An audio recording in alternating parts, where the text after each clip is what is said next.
Avant que les villes n'aient des noms, la terre se souvenait déjà. Dans les plaines anciennes du croissant fertile, là où les fleuves déposaient lentement leurs limons, des communautés ont disparu sans laisser de ruines intactes, seulement des silences. Des textes gravés dans l'argile parlent d'un jour où le ciel s'ouvrit, non pas pour donner la pluie, mais une lumière que personne n'avait demandée. Le sol aurait brûlé sans feu visible. L'air serait devenu lourd, presque impossible à respirer.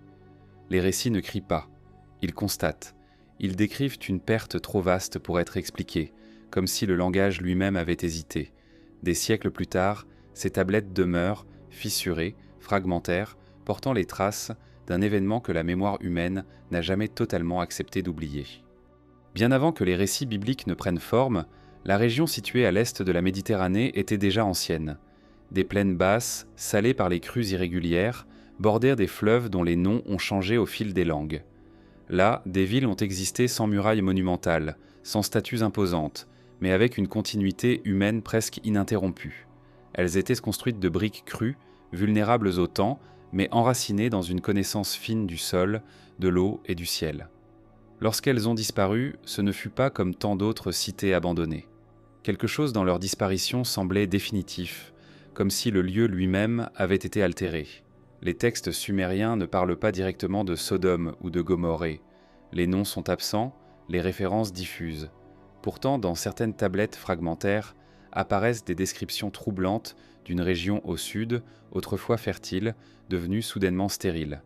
Les scribes parlent d'une plaine où l'orge ne poussait plus, où l'eau devenait amère, où même les animaux refusaient de s'arrêter.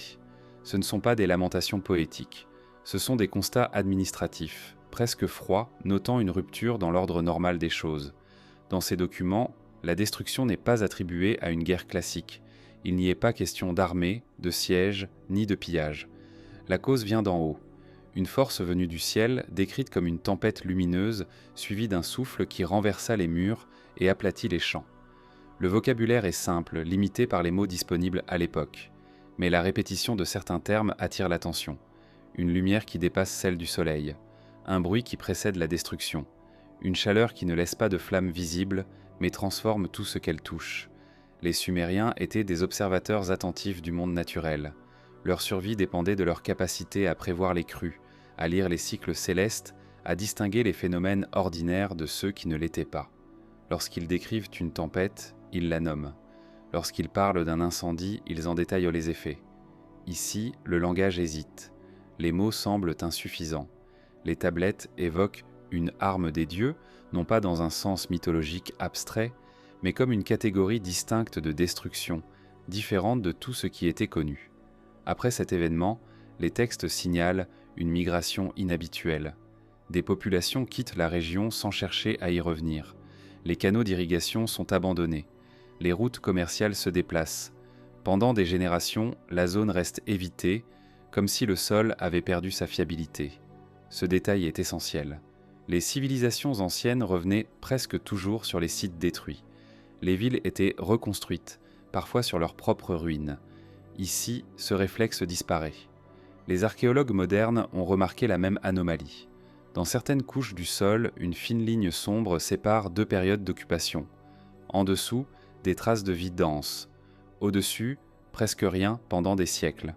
Le sol montre des signes de vitrification partielle, comme si la surface avait été exposée à une chaleur intense et soudaine.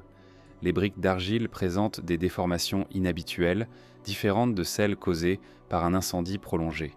Ce genre de transformation nécessite une énergie concentrée, brève, difficile à expliquer par des moyens naturels ordinaires. Les tablettes ne parlent pas de feu continu. Elles parlent d'un instant, d'un moment où le ciel changea d'aspect, d'un jour qui ne ressemblait à aucun autre. Les scribes notent que l'événement survint sans avertissement visible, sans signe progressif. Il n'y eut pas de tremblement prolongé, ni de tempêtes annonciatrices. Tout sembla se produire en un seul souffle, suivi d'un silence anormal. Ce silence est souvent mentionné. Après la destruction, les oiseaux cessent d'apparaître dans les descriptions. Les insectes disparaissent des listes agricoles. Même les dieux semblent se retirer du lieu. Les rituels cessent, non par oubli, mais parce que les prêtres ne s'y rendent plus. C'est comme si la région avait été exclue de l'ordre cosmique habituel, placée en marge du monde vivant. Dans la tradition biblique, Sodome et Gomorrhe sont détruites pour des raisons morales. Le récit est théologique, structuré autour de la faute et du châtiment. Mais sous cette couche narrative, certains détails persistent. Le feu venu du ciel, la transformation du paysage, la fuite précipitée, le regard en arrière qui devient fatal. Ces éléments, lorsqu'ils sont comparés aux descriptions sumériennes, ne s'alignent pas parfaitement, mais ils résonnent, comme deux témoignages séparés par des siècles, observant la même cicatrice depuis des angles différents. Les Sumériens n'écrivaient pas pour transmettre des mythes abstraits. Leurs tablettes servaient à consigner des dettes, des récoltes, des événements jugés suffisamment importants pour être mémorisés. Lorsqu'un phénomène entrait dans ces archives, c'est eux qui l'avaient modifié durablement la société. La destruction de la plaine du Sud n'est pas racontée comme une légende fondatrice. Elle apparaît en marge, dans des références indirectes, comme un fait dérangeant que l'on préfère ne pas développer. Ce qui rend ces textes si troublants, ce n'est pas ce qu'ils affirment, mais ce qu'ils évitent d'expliquer. Il n'y a pas de glorification, pas de victoire divine célébrée. Il y a une gêne, presque une retenue, comme si les scribes avaient consigné l'événement tout en acceptant qu'il dépasse leur compréhension. Ils notent les effets mesurables, puis passent à autre chose. Les récoltes perdues, les routes déplacées, les populations déplacées. À travers ces fragments, une question persiste. Quelle force aurait pu provoquer une destruction si complète, si rapide, tout en laissant le paysage intact en apparence, mais altéré dans sa capacité à soutenir la vie? Les anciens n'avaient pas les mots pour parler de certaines formes d'énergie. Ils n'avaient que des métaphores liées au ciel, à la lumière, au souffle. La plaine, autrefois habitée, est devenue un espace de récits fragmentés. Les textes sumériens n'en font pas un centre du monde, mais un avertissement silencieux. Ils suggèrent que certaines connaissances existaient, ou du moins certaines expériences, que les générations suivantes ont préféré envelopper de mythes plutôt que de descriptions précises. Et si ces tablettes ne cherchaient pas à expliquer, mais simplement à signaler une limite, une frontière entre ce que l'humanité pouvait comprendre et ce qu'elle avait seulement subi. Car derrière les mots simples gravés dans l'argile se profile une réalité plus vaste, une interaction entre le ciel et la terre qui ne ressemblait à rien de connu à l'époque. Une interaction dont les traces, encore aujourd'hui, continuent de poser une question que ni les anciens scribes ni la science moderne n'ont entièrement dissipée. L'argile était le support le plus humble et le plus durable à la fois.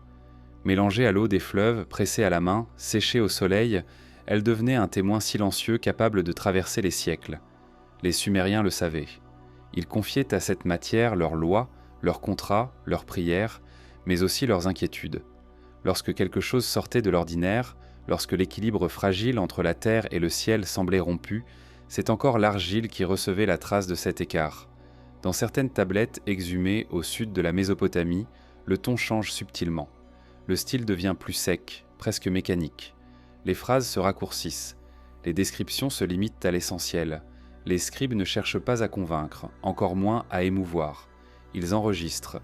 Ils notent que les greniers sont vides sans raison apparente, que les puits donnent une eau impropre, que les troupeaux diminuent sans maladie visible. L'argile conserve ces anomalies sans les interpréter.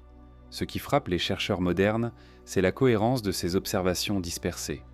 Elles apparaissent sur des tablettes différentes, issues de centres administratifs éloignés les uns des autres, mais convergent vers la même région. Une plaine autrefois productive devient soudainement problématique. Les rendements chutent de manière brutale. Les terres sont décrites comme mortes, non au sens symbolique, mais au sens pratique. Elles ne répondent plus aux efforts humains. L'argile, en tant que matière, a aussi enregistré physiquement l'événement. Certaines tablettes montrent des surfaces partiellement vitrifiées, comme si elles avaient été exposées à une chaleur intense avant d'être enfouies. D'autres présentent des micro-fissures inhabituelles, absentes des documents contemporains issus de régions voisines. Ces altérations ne sont pas dues au temps ou à l'humidité. Elles semblent contemporaines de la gravure elle-même, comme si l'objet avait traversé un environnement extrême peu après sa création. Les scribes sumériens travaillaient dans des conditions relativement stables. Les archives étaient conservées dans des bâtiments fermés, protégés des intempéries. Lorsqu'un lot entier de tablettes montre les mêmes anomalies physiques, la cause ne peut être accidentelle. L'argile devient alors un témoin double, portant à la fois le message écrit et la trace matérielle d'un bouleversement. Les textes évoquent aussi un dérèglement du temps. Les saisons semblent se confondre, les calendriers agricoles ne correspondent plus aux cycles observés, les fêtes sont déplacées, parfois annulées. Ce détail souvent négligé est pourtant révélateur. Les sociétés anciennes étaient profondément synchronisées avec les rythmes naturels. Une perturbation suffisamment forte pour désorganiser ces repères ne pouvait passer inaperçue. Dans ces tablettes, les dieux ne sont pas décrits comme colériques ou capricieux. Ils apparaissent distants, presque absents. L'événement n'est pas présenté comme une punition progressive, mais comme une action unique, irréversible. Après cela, les divinités liées à la région cessent d'être invoquées. Leurs temples ne sont pas reconstruits. Le silence religieux s'ajoute au silence humain. L'argile garde aussi la trace de ce qui n'est plus dit. Certaines séries de tablettes s'interrompent brusquement. Des archives administratives, qui semblaient destinées à se poursuivre sur plusieurs générations, s'arrêtent sans transition. Aucun document ne vient expliquer la fin. Aucun acte de fermeture, aucun transfert officiel. Comme si le système qui produisait ces écrits avait cessé de fonctionner d'un seul coup. Les chercheurs ont longtemps attribué ces ruptures à des invasions ou à des changements politiques. Mais les couches archéologiques ne montrent pas de traces de combat. Il n'y a pas d'armes abandonnées, pas de squelettes portant des blessures. Les bâtiments ne sont pas incendiés de manière classique. Ils semblent écrasés, aplatis, parfois fondus partiellement. Là encore, l'argile raconte une histoire que les mots seuls ne suffisent pas à transmettre. Dans la culture sumérienne, l'écriture n'était pas seulement un outil pratique. Elle était considérée comme une extension de l'ordre cosmique. Inscrire quelque chose dans l'argile, c'était lui donner une place dans le monde. Lorsque les scribes consignent un événement sans le relier à une morale ou à un mythe clair, cela suggère une forme de malaise, comme si l'événement résistait à toute tentative d'intégration symbolique. Les tablettes ne parlent pas de fin du monde. Elles parlent d'une fin locale, circonscrite, mais totale. Une zone devient inutilisable, les routes l'évitent, les échanges cessent. Les générations suivantes mentionnent la région comme un espace vide, sans chercher à le recoloniser. L'argile, enfouie sous la poussière, attendra des millénaires avant d'être lue à nouveau. L'argile était le support le plus humble et le plus durable à la fois. Mélangée à l'eau des fleuves, pressée à la main, séchée au soleil, elle devenait un témoin silencieux capable de traverser les siècles. Les Sumériens le savaient. Ils confiaient à cette matière leurs lois, leurs contrats, leurs prières, mais aussi leurs inquiétudes. Lorsque quelque chose sortait de l'ordinaire, lorsque l'équilibre fragile entre la terre et le ciel semblait rompu, c'est encore l'argile qui recevait la trace de cet écart. Dans certaines tablettes exhumées au sud de la Mésopotamie, le ton change subtilement. Le style devient plus sec, presque mécanique. Les phrases se raccourcissent. Les descriptions se limitent à l'essentiel. Les scribes ne cherchent pas à convaincre, encore moins à émouvoir. Ils enregistrent. Ils notent que les greniers sont vides sans raison apparente, que les puits donnent une eau impropre, que les troupeaux diminuent sans maladie visible. L'argile conserve ces anomalies sans les interpréter. Ce qui frappe les chercheurs modernes, c'est la cohérence de ces observations dispersées.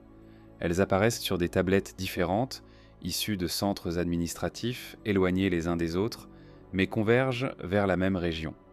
Une plaine autrefois productive devient soudainement problématique.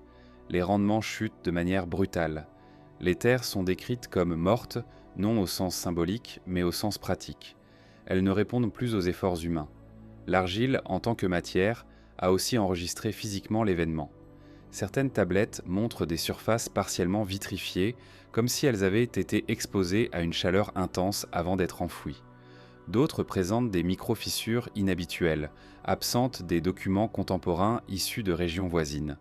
Ces altérations ne sont pas dues au temps ou à l'humidité. Elles semblent contemporaines de la gravure elle-même, comme si l'objet avait traversé un environnement extrême peu après sa création. Les scribes sumériens travaillaient dans des conditions relativement stables.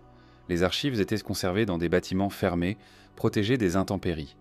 Lorsqu'un lot entier de tablettes montre les mêmes anomalies physiques, la cause ne peut être accidentelle. L'argile devient alors un témoin double, portant à la fois le message écrit et la trace matérielle d'un bouleversement. Les textes évoquent aussi un dérèglement du temps. Les saisons semblent se confondre, les calendriers agricoles ne correspondent plus aux cycles observés, les fêtes sont déplacées, parfois annulées. Ce détail souvent négligé est pourtant révélateur. Les sociétés anciennes étaient profondément synchronisées avec les rythmes naturels. Une perturbation suffisamment forte pour désorganiser ces repères ne pouvait passer inaperçue. Dans ces tablettes, les dieux ne sont pas décrits comme colériques ou capricieux. Ils apparaissent distants, presque absents.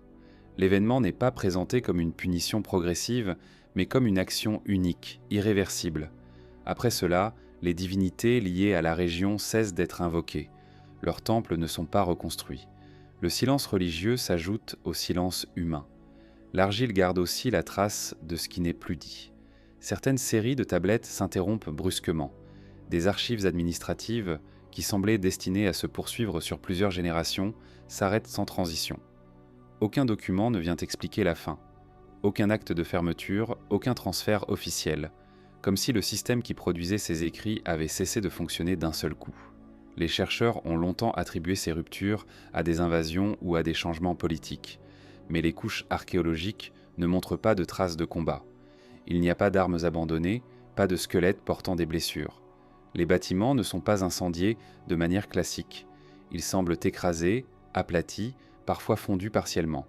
Là encore, l'argile raconte une histoire que les mots seuls ne suffisent pas à transmettre. Dans la culture sumérienne, l'écriture n'était pas seulement un outil pratique.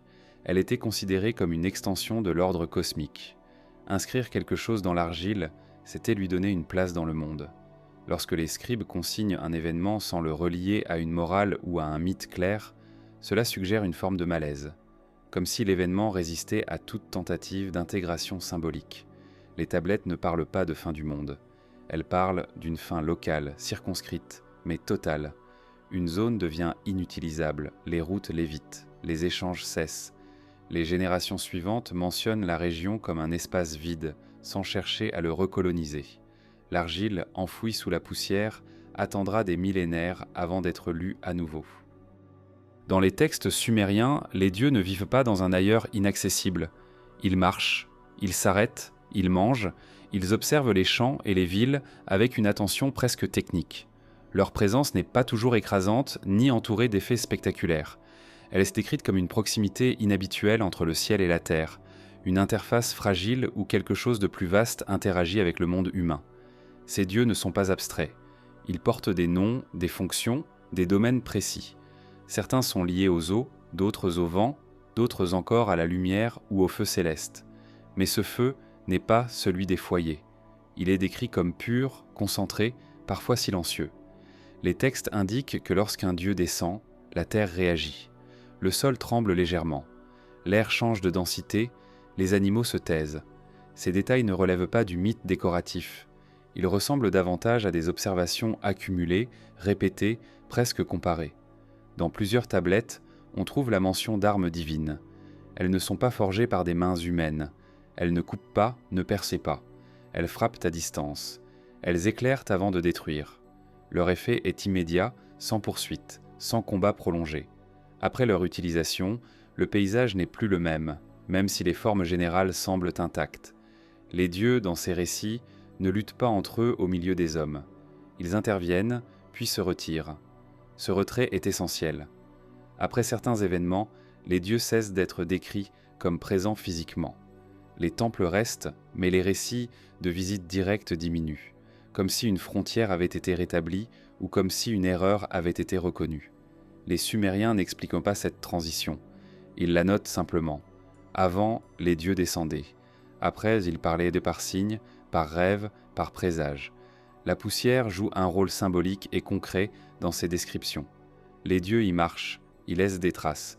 Lorsqu'ils s'élèvent à nouveau, la poussière retombe lentement, recouvrant ce qui a été touché. Dans certains textes, cette poussière est décrite comme anormale, irritante, nuisible aux cultures. Elle n'est pas la poussière ordinaire des chemins. Elle semble liée à l'événement lui-même, comme un résidu persistant. Dans les récits liés à la destruction de la plaine du Sud, les dieux ne sont pas unanimement d'accord. Certains avertissent, d'autres observent, quelques-uns agissent. Cette pluralité est souvent négligée, mais elle est fondamentale. Elle suggère que l'événement n'était pas inévitable, ni simplement moral. Il résulte d'une décision ou d'un acte spécifique qui aurait pu ne pas avoir lieu. Cela confère à la destruction une dimension presque expérimentale, comme si quelque chose avait été testé. Les dieux sumériens ne sont pas omniscients. Ils apprennent, ils se consultent, ils commettent des excès. Cette vision contraste fortement avec les conceptions théologiques plus tardives. Ici, les figures célestes ressemblent davantage à des entités dotées d'une connaissance avancée mais limitée, évoluant dans un cadre de règles qu'elles ne contrôlent pas entièrement. Lorsqu'elles interviennent sur la Terre, les conséquences semblent parfois dépasser leurs intentions initiales.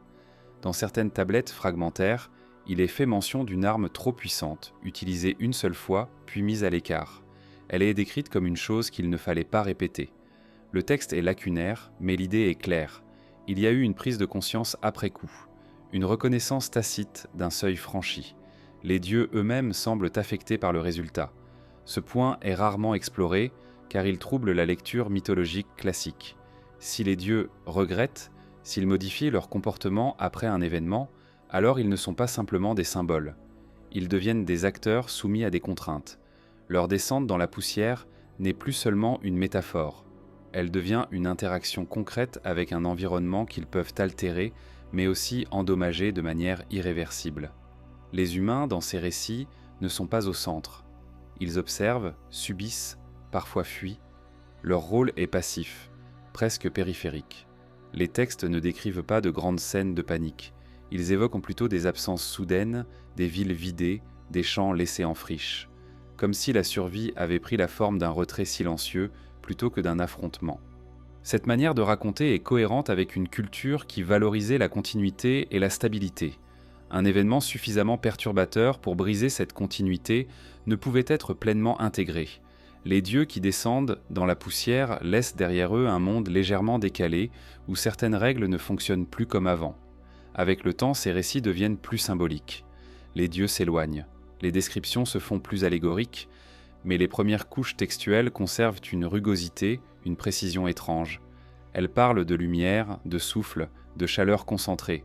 Elles parlent d'un ciel qui agit sans tempête, d'un pouvoir qui ne ressemble pas aux forces naturelles connues.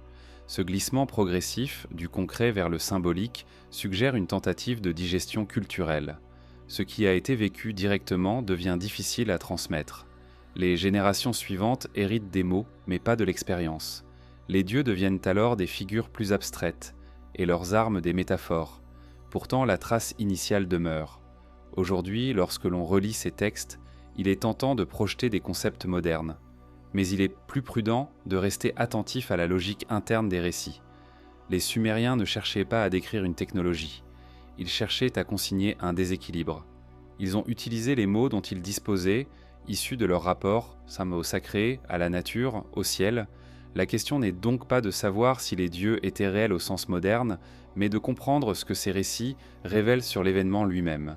Une force descendue du ciel, une interaction brève, intense, une conséquence durable sur le sol et sur les sociétés, et un retrait, presque gêné, de ceux qui en étaient à l'origine.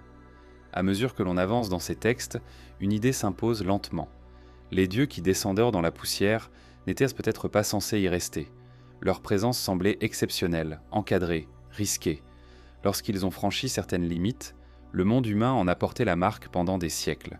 Et si la véritable énigme ne résidait pas dans l'identité de ces dieux, mais dans la nature de cette force qu'ils ont libérée, une force décrite comme lumière pure, comme souffle destructeur, comme chaleur sans flamme, une force qui oblige aujourd'hui à quitter le terrain du mythe pour s'approcher, avec prudence, d'une description plus physique du ciel lui-même.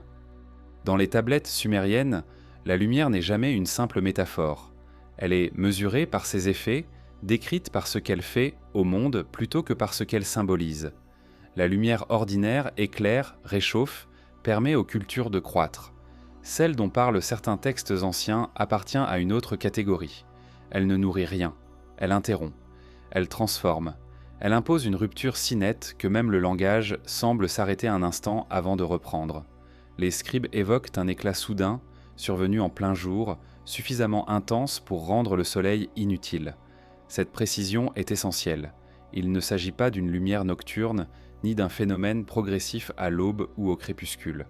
C'est une irruption dans un monde déjà éclairé, un excès lumineux qui dépasse ce que l'œil humain est censé supporter. Les textes indiquent que regarder directement cet éclat entraînait des conséquences immédiates, parfois irréversibles. Les descriptions restent sobres, presque prudentes, comme si l'on évitait de fixer trop longtemps le souvenir lui-même. Dans certains fragments, il est mentionné que les ombres disparaissent. Non parce que tout est plongé dans l'obscurité, mais parce que la lumière vient de partout à la fois. Ce détail est rarement commenté, mais il est troublant. Dans le monde naturel, la lumière a une direction. Elle projette des formes, crée des contrastes. Ici, ces repères semblent se dissoudre. Le paysage devient plat, sans relief, comme si la profondeur elle-même avait été momentanément effacée. Les Sumériens associaient la lumière à la connaissance, à la présence divine, à l'ordre cosmique. Mais cette lumière-là n'est pas accueillie. Elle est subie. Elle n'apporte aucune révélation claire, seulement une désorientation profonde. Après son apparition, les textes parlent de confusion sensorielle. Le temps semble se contracter. Les sons arrivent en retard. L'air devient difficile à respirer, non par manque mais par surcharge, comme si quelque chose d'invisible pesait sur la poitrine. Ce type de description apparaît dans plusieurs cultures anciennes, mais rarement avec autant de cohérence. Dans les récits sumériens liés à la plaine détruite, la lumière précède toujours la catastrophe. Elle est le premier signe, le marqueur initial.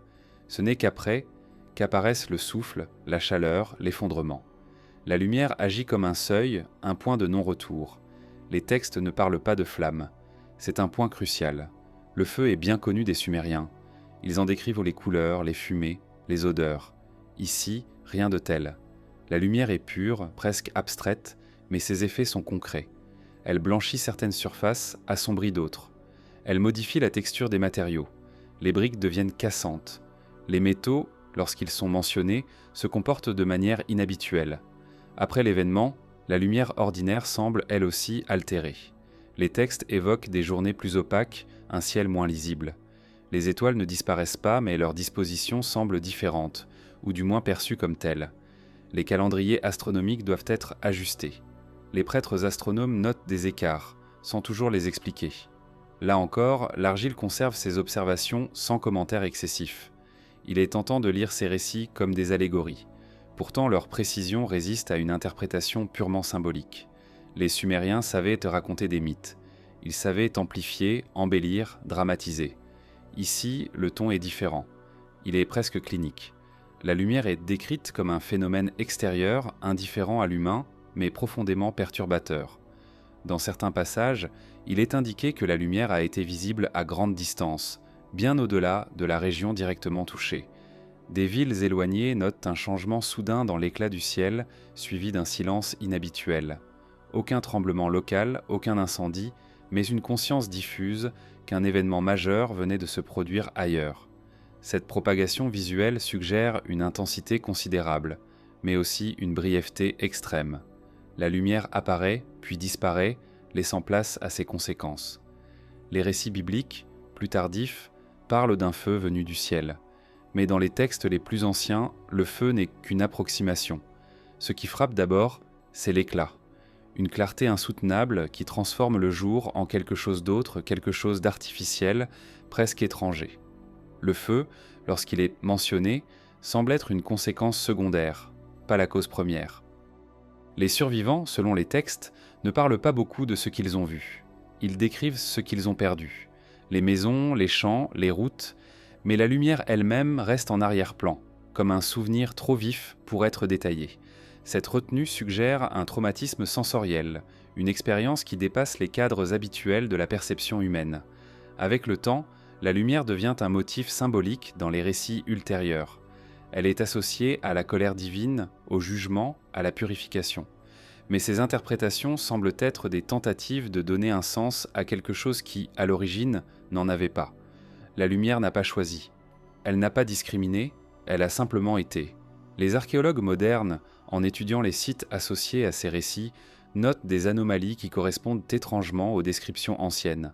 Certaines surfaces semblent avoir été exposées à une énergie lumineuse intense, capable de modifier leur structure sans les consumer entièrement. Les couches du sol présentent des transitions nettes, comme si un instant précis avait marqué la frontière entre deux états du monde. Ce qui rend cette lumière si difficile à interpréter, c'est son caractère non répétitif. Les Sumériens ne décrivent pas de phénomène comparable ailleurs. Ce n'est pas une tempête récurrente, ni un cycle naturel. C'est un événement unique, isolé, qui ne s'inscrit dans aucune série connue. Après lui, les textes se font plus prudents, plus fragmentaires, comme si la culture elle-même avait intégré l'idée qu'il existait des forces impossibles à anticiper. La lumière plus brillante que le soleil devient alors un repère temporel. On parle d'un avant et d'un après, même lorsque les mots manquent pour le dire explicitement. Les générations suivantes héritent de cette rupture sans en connaître l'origine précise. Elles savent seulement que certaines terres sont à éviter, que certains récits sont à traiter avec respect, presque avec distance. Aujourd'hui encore, cette lumière pose question. Non pas parce qu'elle évoque le fantastique, mais parce qu'elle s'inscrit dans une logique d'observation rigoureuse. Les Sumériens ont décrit ce qu'ils ont vu avec les outils conceptuels dont ils disposaient. Ils n'ont pas cherché à embellir. Ils ont noté l'éclat, puis ses conséquences. Et si cette lumière n'était pas un symbole, mais un phénomène réel, mal compris, mais précisément observé? Une manifestation brève, intense, venue du ciel, capable de transformer un paysage et de marquer une civilisation entière. Une lumière qui oblige à regarder au-delà des récits religieux vers une compréhension plus large des interactions possibles entre la Terre et les forces cosmiques. Car après l'éclat vient toujours autre chose. Un souffle, une pression, un déplacement brutal de l'air lui-même, comme si le ciel avait décidé de parler non plus par la lumière, mais par le mouvement. Après la lumière, les textes n'évoquant pas immédiatement la destruction des villes. Ils parlent d'une retombée. Quelque chose descend du ciel, lentement au début, presque imperceptible, puis de manière plus dense. Les scribes utilisent le mot pluie, faute de mieux. Mais ils prennent soin de préciser qu'elle ne ressemble à aucune autre. Elle ne rafraîchit pas, elle n'arrose pas, elle ne s'infiltre pas dans la terre comme l'eau ordinaire. Elle brûle sans pourtant produire de flammes visibles. Dans les archives sumériennes, la pluie est un phénomène central, surveillé, attendu, parfois redouté. Elle nourrit les cultures et rythme l'année. Lorsqu'elle est décrite comme nuisible, c'est généralement en raison de son absence ou de son excès. Ici, le problème est d'une autre nature. Cette pluie endommage ce qu'elle touche. Les plantes se flétrissent rapidement.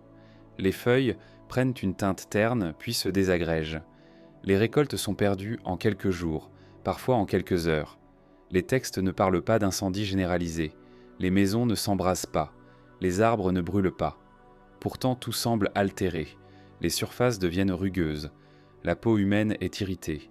Les animaux présentent des comportements étranges, refusant de boire, évitant certaines zones comme s'ils percevaient un danger invisible. Cette pluie n'est pas accompagnée d'odeurs de fumée. Elle est décrite comme sèche ou du moins comme ne laissant pas de traces d'humidité durable. Les scribes notent que cette retombée se produit après l'éclat, jamais avant. Elle n'est pas la cause première, mais une conséquence. Elle s'étend sur une zone précise, correspondant à la plaine déjà mentionnée dans les récits précédents. Les régions voisines sont partiellement touchées, mais de manière atténuée. Cette délimitation nette intrigue. Les phénomènes naturels connus à l'époque avaient tendance à se diffuser progressivement. Ici, la frontière est abrupte. Dans certains fragments, il est fait mention de pierres fines tombant du ciel, trop petites pour être ramassées, mais suffisamment nombreuses pour couvrir le sol. Elles sont décrites comme chaudes au toucher, même après leur chute. Les scribes hésitent à les nommer. Ce ne sont pas des grêlons. Ce ne sont pas des cendres ordinaires. Le mot utilisé est souvent générique, comme si l'objet lui-même échappait à toute classification existante. Cette pluie a aussi un effet durable sur l'eau. Les canaux deviennent impropres à l'irrigation. Les puits sont abandonnés. L'eau prend un goût amer, parfois salé, parfois métallique. Les textes administratifs mentionnent des tentatives pour détourner de nouveaux cours d'eau, sans succès. La contamination semble persistante. Elle ne disparaît pas avec les saisons. Elle s'installe. Les Sumériens étaient habitués à gérer des sols difficiles. Ils connaissaient les effets du sel, de l'envasement, des inondations. Ils avaient développé des techniques sophistiquées pour restaurer la fertilité. Face à cette pluie brûlante, ces savoirs deviennent inutiles. Les méthodes traditionnelles échouent. La terre ne répond plus aux efforts humains. Ce constat revient souvent, formulé de manière simple, presque résignée. Les textes religieux, lorsqu'ils abordent cet épisode, le font avec une certaine distance. Il n'y a pas de description détaillée des souffrances individuelles. Ce qui importe, c'est la perte de l'équilibre entre les éléments. La pluie, censée être bénéfique, devient destructrice. Le ciel, habituellement source de vie, devient une origine de danger. Cette inversion des rôles fondamentaux est profondément déstabilisante pour une culture aussi étroitement liée au cycle naturel. Dans les récits ultérieurs, cette pluie est parfois associée à des images de soufre ou de sel. Ces mots apparaissent plus clairement dans les traditions postérieures, mais leurs racines sont perceptibles dans les textes plus anciens. La terre est décrite comme blanchie par endroits, recouverte d'une croûte qui empêche toute repousse. Les pas laissent des traces inhabituelles comme si le sol avait changé de texture.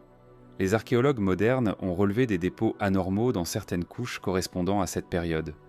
Des concentrations inhabituelles de minéraux, absentes des strates précédentes, apparaissent soudainement. Elles ne correspondent pas aux apports fluviaux ordinaires. Elles semblent avoir été déposées depuis l'ère, puis compactées par le temps. Là encore, la concordance avec les descriptions anciennes est troublante. La pluie brûlante ne dure pas indéfiniment. Les textes suggèrent qu'elle est limitée dans le temps, mais ses effets, eux, persistent. Après sa disparition, le paysage semble intact à première vue. Les collines sont toujours là, les cours d'eau continuent de couler. Mais la vie a reculé, les villages sont vides, les champs sont abandonnés. La région entre dans une forme de sommeil forcé. Ce qui frappe dans ces récits, c'est l'absence de panique décrite. Les Sumériens ne racontent pas des foules fuyant sous la pluie. Ils notent plutôt une absence progressive. Les populations se déplacent avant que la situation ne devienne totalement intenable, comme si des signes précurseurs avaient été perçus. Peut-être la pluie n'est-elle que la phase finale d'un processus plus large, amorcé par la lumière et suivi par d'autres manifestations. Dans certains textes fragmentaires, il est question de vêtements devenus inutilisables, de tissus qui se désagrègent, de peaux qui se dessèchent anormalement.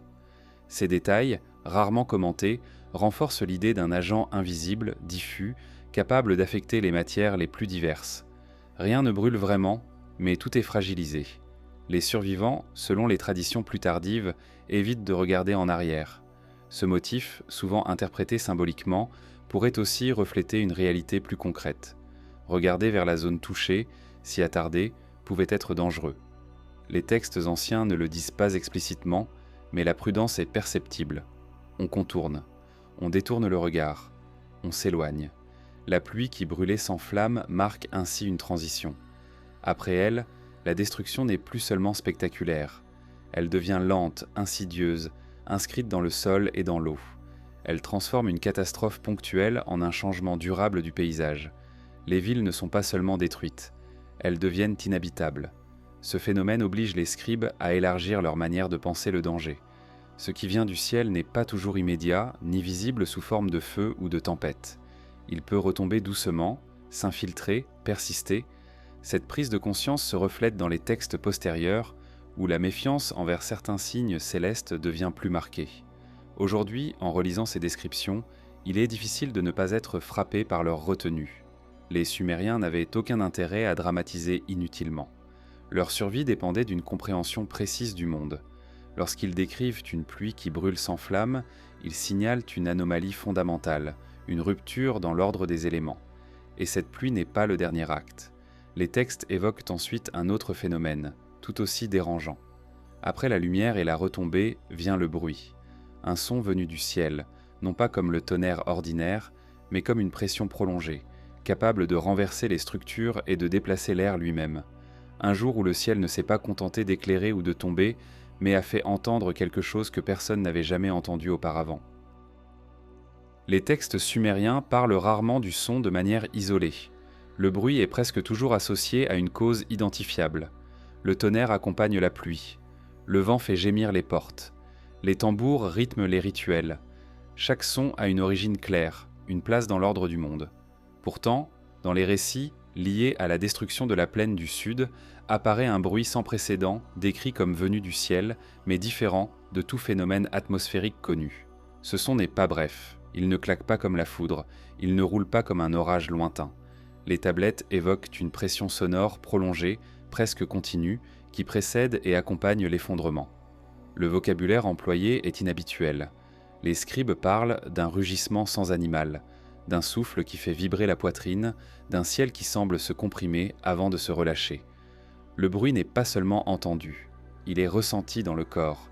Dans certains fragments, il est indiqué que ce son a été perçu avant même que la lumière ne s'éteigne, comme si l'air lui-même avait été mis en mouvement, déplacé brutalement. Les portes se seraient arrachées. Les murs, déjà fragilisés, se seraient affaissés non sous l'effet du feu, mais sous une force invisible. Les bâtiments les plus solides, ceux construits en briques épaisses, semblent avoir été les plus touchés, comme si leur rigidité les avait rendus vulnérables. Les Sumériens connaissaient les tremblements de terre. Ils en décrivent les secousses, les fissures, les effondrements progressifs. Ici, les textes insistent sur l'absence de mouvement du sol au départ. Ce n'est pas la terre qui tremble, mais l'air qui frappe. Le bruit vient d'en haut, descend, enveloppe. Cette distinction est répétée, comme pour éviter toute confusion avec un phénomène familier. Le ciel, dans la pensée sumérienne, est généralement silencieux. Il observe, il régule, il ordonne. Lorsqu'il devient sonore, c'est un signe grave. Mais ce jour-là, le bruit ne semble pas porteur de message. Il ne prévient pas. Il ne parle pas. Il agit. Le son est décrit comme un agent, pas comme un signal. Il précède l'effondrement, puis disparaît, laissant derrière lui un silence encore plus troublant. Ce silence est presque toujours mentionné après coup. Un silence dense, inhabituel, où même les sons ordinaires semblent étouffés. Les oiseaux ne reviennent pas immédiatement. Le vent est absent. Les voix humaines sont rares, comme si le paysage acoustique lui-même avait été modifié. Les textes notent que les prières ne résonnent plus de la même manière. Les temples, lorsqu'ils sont encore debout, paraissent vides, même lorsqu'on y parle. Dans certaines tablettes administratives, on trouve des mentions indirectes de pertes auditives temporaires ou durables. Les scribes ne disposent pas de termes médicaux précis, mais ils évoquent en des personnes qui n'entendent plus correctement, qui parlent trop fort, qui ne réagissent pas aux appels. Ces détails, glissés sans insistance, suggèrent que le bruit n'était pas seulement effrayant, mais physiquement dommageable. Les animaux, eux aussi, réagissent de manière étrange. Les textes parlent de troupeaux dispersés, de bêtes retrouvées mortes sans blessures visibles, de chiens devenus agités avant de disparaître. Les Sumériens observaient attentivement le comportement animal comme indicateur de déséquilibre naturel. Ici, les réactions sont décrites comme soudaines, sans signe avant-coureur prolongé. Le bruit semble avoir eu une portée considérable. Des villes éloignées, hors de la zone directement touchée, mentionnent un grondement lointain, perçu comme un présage inquiétant. Aucun dégât n'est signalé dans ces régions, mais le souvenir du son persiste. Il est décrit comme différent des tempêtes habituelles, plus profond, plus uniforme, comme s'il venait de toutes les directions à la fois. Ce caractère enveloppant est crucial. Le bruit n'a pas de source identifiable. Il ne se déplace pas comme un orage. Il ne semble pas suivre une trajectoire. Il est là, puis il n'est plus. Cette absence de spatialité claire rend l'expérience difficile à intégrer. Les Sumériens étaient habitués à situer les phénomènes dans l'espace. Ici, cette capacité semble mise en échec. Les traditions ultérieures transforment souvent ce bruit en voix divine. Le ciel parle. Le jugement est proclamé. Mais les textes les plus anciens ne vont pas dans ce sens. Le bruit n'articule rien. Il ne transmet pas de commandement. Il agit comme une force brute sans intention apparente. Cette distinction suggère que l'interprétation théologique est venue après, comme une tentative de donner du sens à une expérience profondément déroutante. Les archéologues modernes ont relevé des indices compatibles avec ces descriptions. Certains sites montrent des signes d'effondrement dus à une pression soudaine plutôt qu'à un incendie ou à un séisme prolongé. Les murs sont tombés vers l'extérieur, comme si quelque chose avait frappé depuis l'intérieur de l'espace urbain ou depuis l'air au-dessus. Les objets légers ont été déplacés sur de longues distances, tandis que certains éléments lourds sont restés en place. Les Sumériens n'avaient pas de cadre conceptuel pour décrire ce type de phénomène. Ils n'avaient pas de mots spécifiques pour une onde invisible capable de renverser des structures. Ils ont donc utilisé le vocabulaire du souffle, du rugissement, du ciel en colère. Mais à travers ces images, une réalité se dessine. Le bruit était une force. Il avait une direction verticale. Il a marqué les corps autant que les bâtiments. Après cet événement, les textes deviennent plus prudents dans leur manière d'évoquer le ciel. Les présages sonores sont pris plus au sérieux. Les anomalies acoustiques, même mineures, sont consignées avec attention, comme si l'on avait compris que le ciel pouvait, à tout moment, cesser d'être silencieux. Le bruit du ciel ne détruit pas seulement des villes, il détruit des certitudes.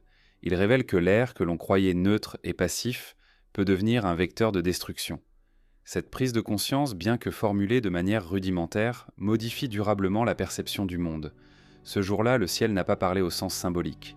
Il a imposé sa présence par le son, par la pression, par l'impact. Et une fois le bruit dissipé, il a laissé derrière lui un paysage méconnaissable, non seulement visuellement, mais sensoriellement. Un monde où même le silence n'était plus tout à fait le même. À partir de ce point, les textes cessent presque entièrement de décrire l'événement lui-même. Ils se tournent vers ses conséquences humaines. Les corps retrouvés dans des positions étranges, les traces laissées dans le sel, des figures figées dans un geste interrompu. Comme si, après la lumière, la pluie et le bruit, le temps lui-même avait hésité à reprendre son cours normal. Lorsque le bruit se dissipe et que le ciel redevient muet, les textes changent de registre. Ils cessent de décrire des phénomènes venus d'en haut et se concentrent sur ce qui est resté au sol. Les scribes ne parlent pas de bataille ni de fuite massive. Ils évoquent des corps, non pas des corps blessés ni consumés, mais des formes humaines arrêtées dans leur mouvement, comme suspendues entre deux instants. Dans certaines tablettes fragmentaires, il est question de silhouettes retrouvées entières, sans trace évidente de violence. Les mots employés suggèrent une rigidité anormale, une fixité qui n'est pas celle de la mort ordinaire. Les corps ne se décomposent pas comme prévu. Ils ne sont pas dispersés. Ils semblent intégrés au paysage, presque absorbés par lui. Ce détail, discret mais répété, intrigue profondément les chercheurs modernes. Le sel apparaît alors dans les récits, d'abord de manière indirecte. Les textes parlent d'une terre devenue âpre, piquante sous les pieds, d'une croûte blanche qui se forme à la surface du sol, là où l'eau s'évapore trop vite. Le sel était bien connu des Sumériens. Ils savaient qu'il pouvait ruiner les champs, rendre les terres stériles. Mais ici, sa présence est décrite comme excessive, soudaine, presque invasive. Dans certaines traditions plus tardives, un corps est transformé en colonne de sel pour avoir regardé en arrière. Cette image est souvent interprétée comme une métaphore morale. Pourtant, replacée dans le contexte des descriptions sumériennes, elle prend une autre dimension. Regarder en arrière, c'est s'exposer à une zone encore instable, saturée de résidus invisibles. La transformation n'est pas instantanée au sens magique. Elle est le résultat d'un contact prolongé avec un environnement devenu hostile. Les corps figés ne sont pas tous debout. Certains sont couchés, d'autres agenouillés, d'autres encore penchés comme s'ils accomplissaient une tâche quotidienne. Cette diversité de postures suggère une interruption brutale, sans avertissement suffisant pour réagir. Le temps ne s'est pas arrêté, mais il a été contraint, comprimé, laissant les êtres humains pris dans un instant devenu définitif. Les textes ne décrivent pas de cris, pas de scènes de panique collective. Ils notent plutôt une absence de mouvement ultérieur. Les villages sont silencieux. Les corps restent là où ils sont tombés. Il n'y a pas de sépulture organisée, pas de rituel funéraire. Ce manque est significatif. Dans la culture sumérienne, honorer les morts était essentiel pour maintenir l'ordre entre les vivants et les ancêtres. Ici, cet ordre est rompu. Le sel, en tant que substance, joue un rôle ambivalent. Il conserve autant qu'il détruit. Il empêche la putréfaction tout en rendant la terre impropre à la culture. Dans ces récits, il agit comme un agent de fixation. Les corps ne disparaissent pas rapidement. Ils deviennent des marqueurs, des avertissements silencieux. Leur présence dissuade toute tentative de retour. Ils matérialisent le danger persistant. Les archéologues ont retrouvé, dans certaines zones associées à ces traditions, des restes humains présentant des signes inhabituels de conservation partielle. Les conditions ne correspondent pas à une momification classique ni à une fossilisation ordinaire. Le sol environnant est riche en sels minéraux. L'environnement, bien que sec, ne correspond pas entièrement au climat désertique connu. Là encore, la concordance avec les récits anciens est troublante. Les Sumériens ne semblent pas avoir cherché à expliquer ces corps figés. Ils les mentionnent, puis passent à autre chose, comme si le phénomène était trop dérangeant pour être intégré dans un récit cohérent. Il n'y a pas de tentative de justification morale, pas d'attribution claire de faute individuelle. Les corps sont là et leur présence suffit à modifier le comportement des vivants. Dans certains textes administratifs ultérieurs, la région est qualifiée de lieu interdit, non par décret royal mais par usage. Les routes sont détournées, les caravanes évitent la zone, même lorsque cela rallonge considérablement les trajets. Cette prudence n'est pas imposée par la force. Elle est partagée, presque instinctive.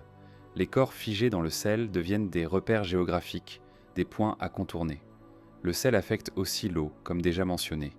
Les points d'eau proches des corps sont considérés comme dangereux. Les animaux refusent de s'y abreuver. Les humains qui y boivent tombent malades. Les textes ne décrivent pas les symptômes en détail, mais ils notent une faiblesse rapide, une incapacité à poursuivre le voyage. Là encore, la retenue du langage suggère une observation répétée plutôt qu'un incident isolé. Ce qui frappe, c'est la manière dont ces corps modifient la perception du temps. Ils ne sont pas intégrés au cycle habituel de la vie et de la mort. Ils restent présents, visibles, comme si le passé refusait de se dissoudre. Cette persistance crée une tension particulière dans les récits. Le passé n'est pas révolu. Il est là, figé, accessible au regard, mais incompréhensible. Les traditions orales qui se développent plus tard autour de ces lieux accentuent l'aspect symbolique. Les corps deviennent des signes, des avertissements divins. Mais sous cette couche interprétative, on devine une réalité plus simple et plus inquiétante. Un environnement transformé au point de modifier les processus biologiques les plus fondamentaux. Un lieu où la mort ne se comporte plus comme ailleurs. Les Sumériens, peuple pragmatique, ont tiré une conclusion simple. Il fallait partir. Il fallait laisser ces corps, là où ils étaient, ne pas tenter de les déplacer, ne pas chercher à comprendre immédiatement. Cette décision collective, silencieuse, est l'un des aspects les plus révélateurs de ces récits. Elle montre une reconnaissance implicite d'un danger persistant, mal défini, mais réel. Avec le temps, les corps disparaissent partiellement, recouverts par le sel, la poussière, les dépôts minéraux. Mais leurs souvenirs demeurent. Ils deviennent des figures anonymes, privées de nom, réduites à leur posture finale. Cette anonymisation est en soi une rupture. Les Sumériens accordaient une grande importance au nom, à l'identité. Ici, elle s'efface, comme si l'événement avait dépassé l'individu. Aujourd'hui, ces descriptions résonnent étrangement avec certaines observations modernes. Des environnements contaminés, des zones où la vie est suspendue, où les processus naturels sont ralentis ou altérés. Sans projeter des concepts anachroniques, il est possible de reconnaître une intuition ancienne, celle que certains lieux peuvent devenir temporairement, voire durablement, incompatibles avec la vie humaine. Les corps figés dans le sel ne sont pas seulement des victimes, ils sont des indicateurs. Ils signalent que quelque chose a profondément modifié l'équilibre entre le vivant et son environnement. Ils rappellent que la catastrophe ne s'est pas limitée à un instant spectaculaire, mais qu'elle s'est inscrite dans la durée, dans la matière même du monde. À partir de ce point, les textes se font encore plus fragmentaires. Les descriptions directes cessent presque entièrement. Ce qui reste, ce sont des allusions, des absences, des zones blanches dans les archives, comme si l'écriture elle-même avait atteint une limite. Et derrière cette limite, une question persiste, silencieuse. Que devient une civilisation lorsqu'elle est confrontée à un événement qu'elle ne peut ni expliquer, ni réparer, ni même enterrer correctement ? Une question qui conduit naturellement vers les fragments brisés, les phrases incomplètes et la mémoire lacunaire que les tablettes ont laissée derrière elles. À partir de ce point, la continuité se fragmente. Les tablettes qui suivent ne racontent plus une histoire fluide. Elles portent les marques d'une rupture, non seulement dans le monde qu'elles décrivent, mais dans l'acte même d'écrire.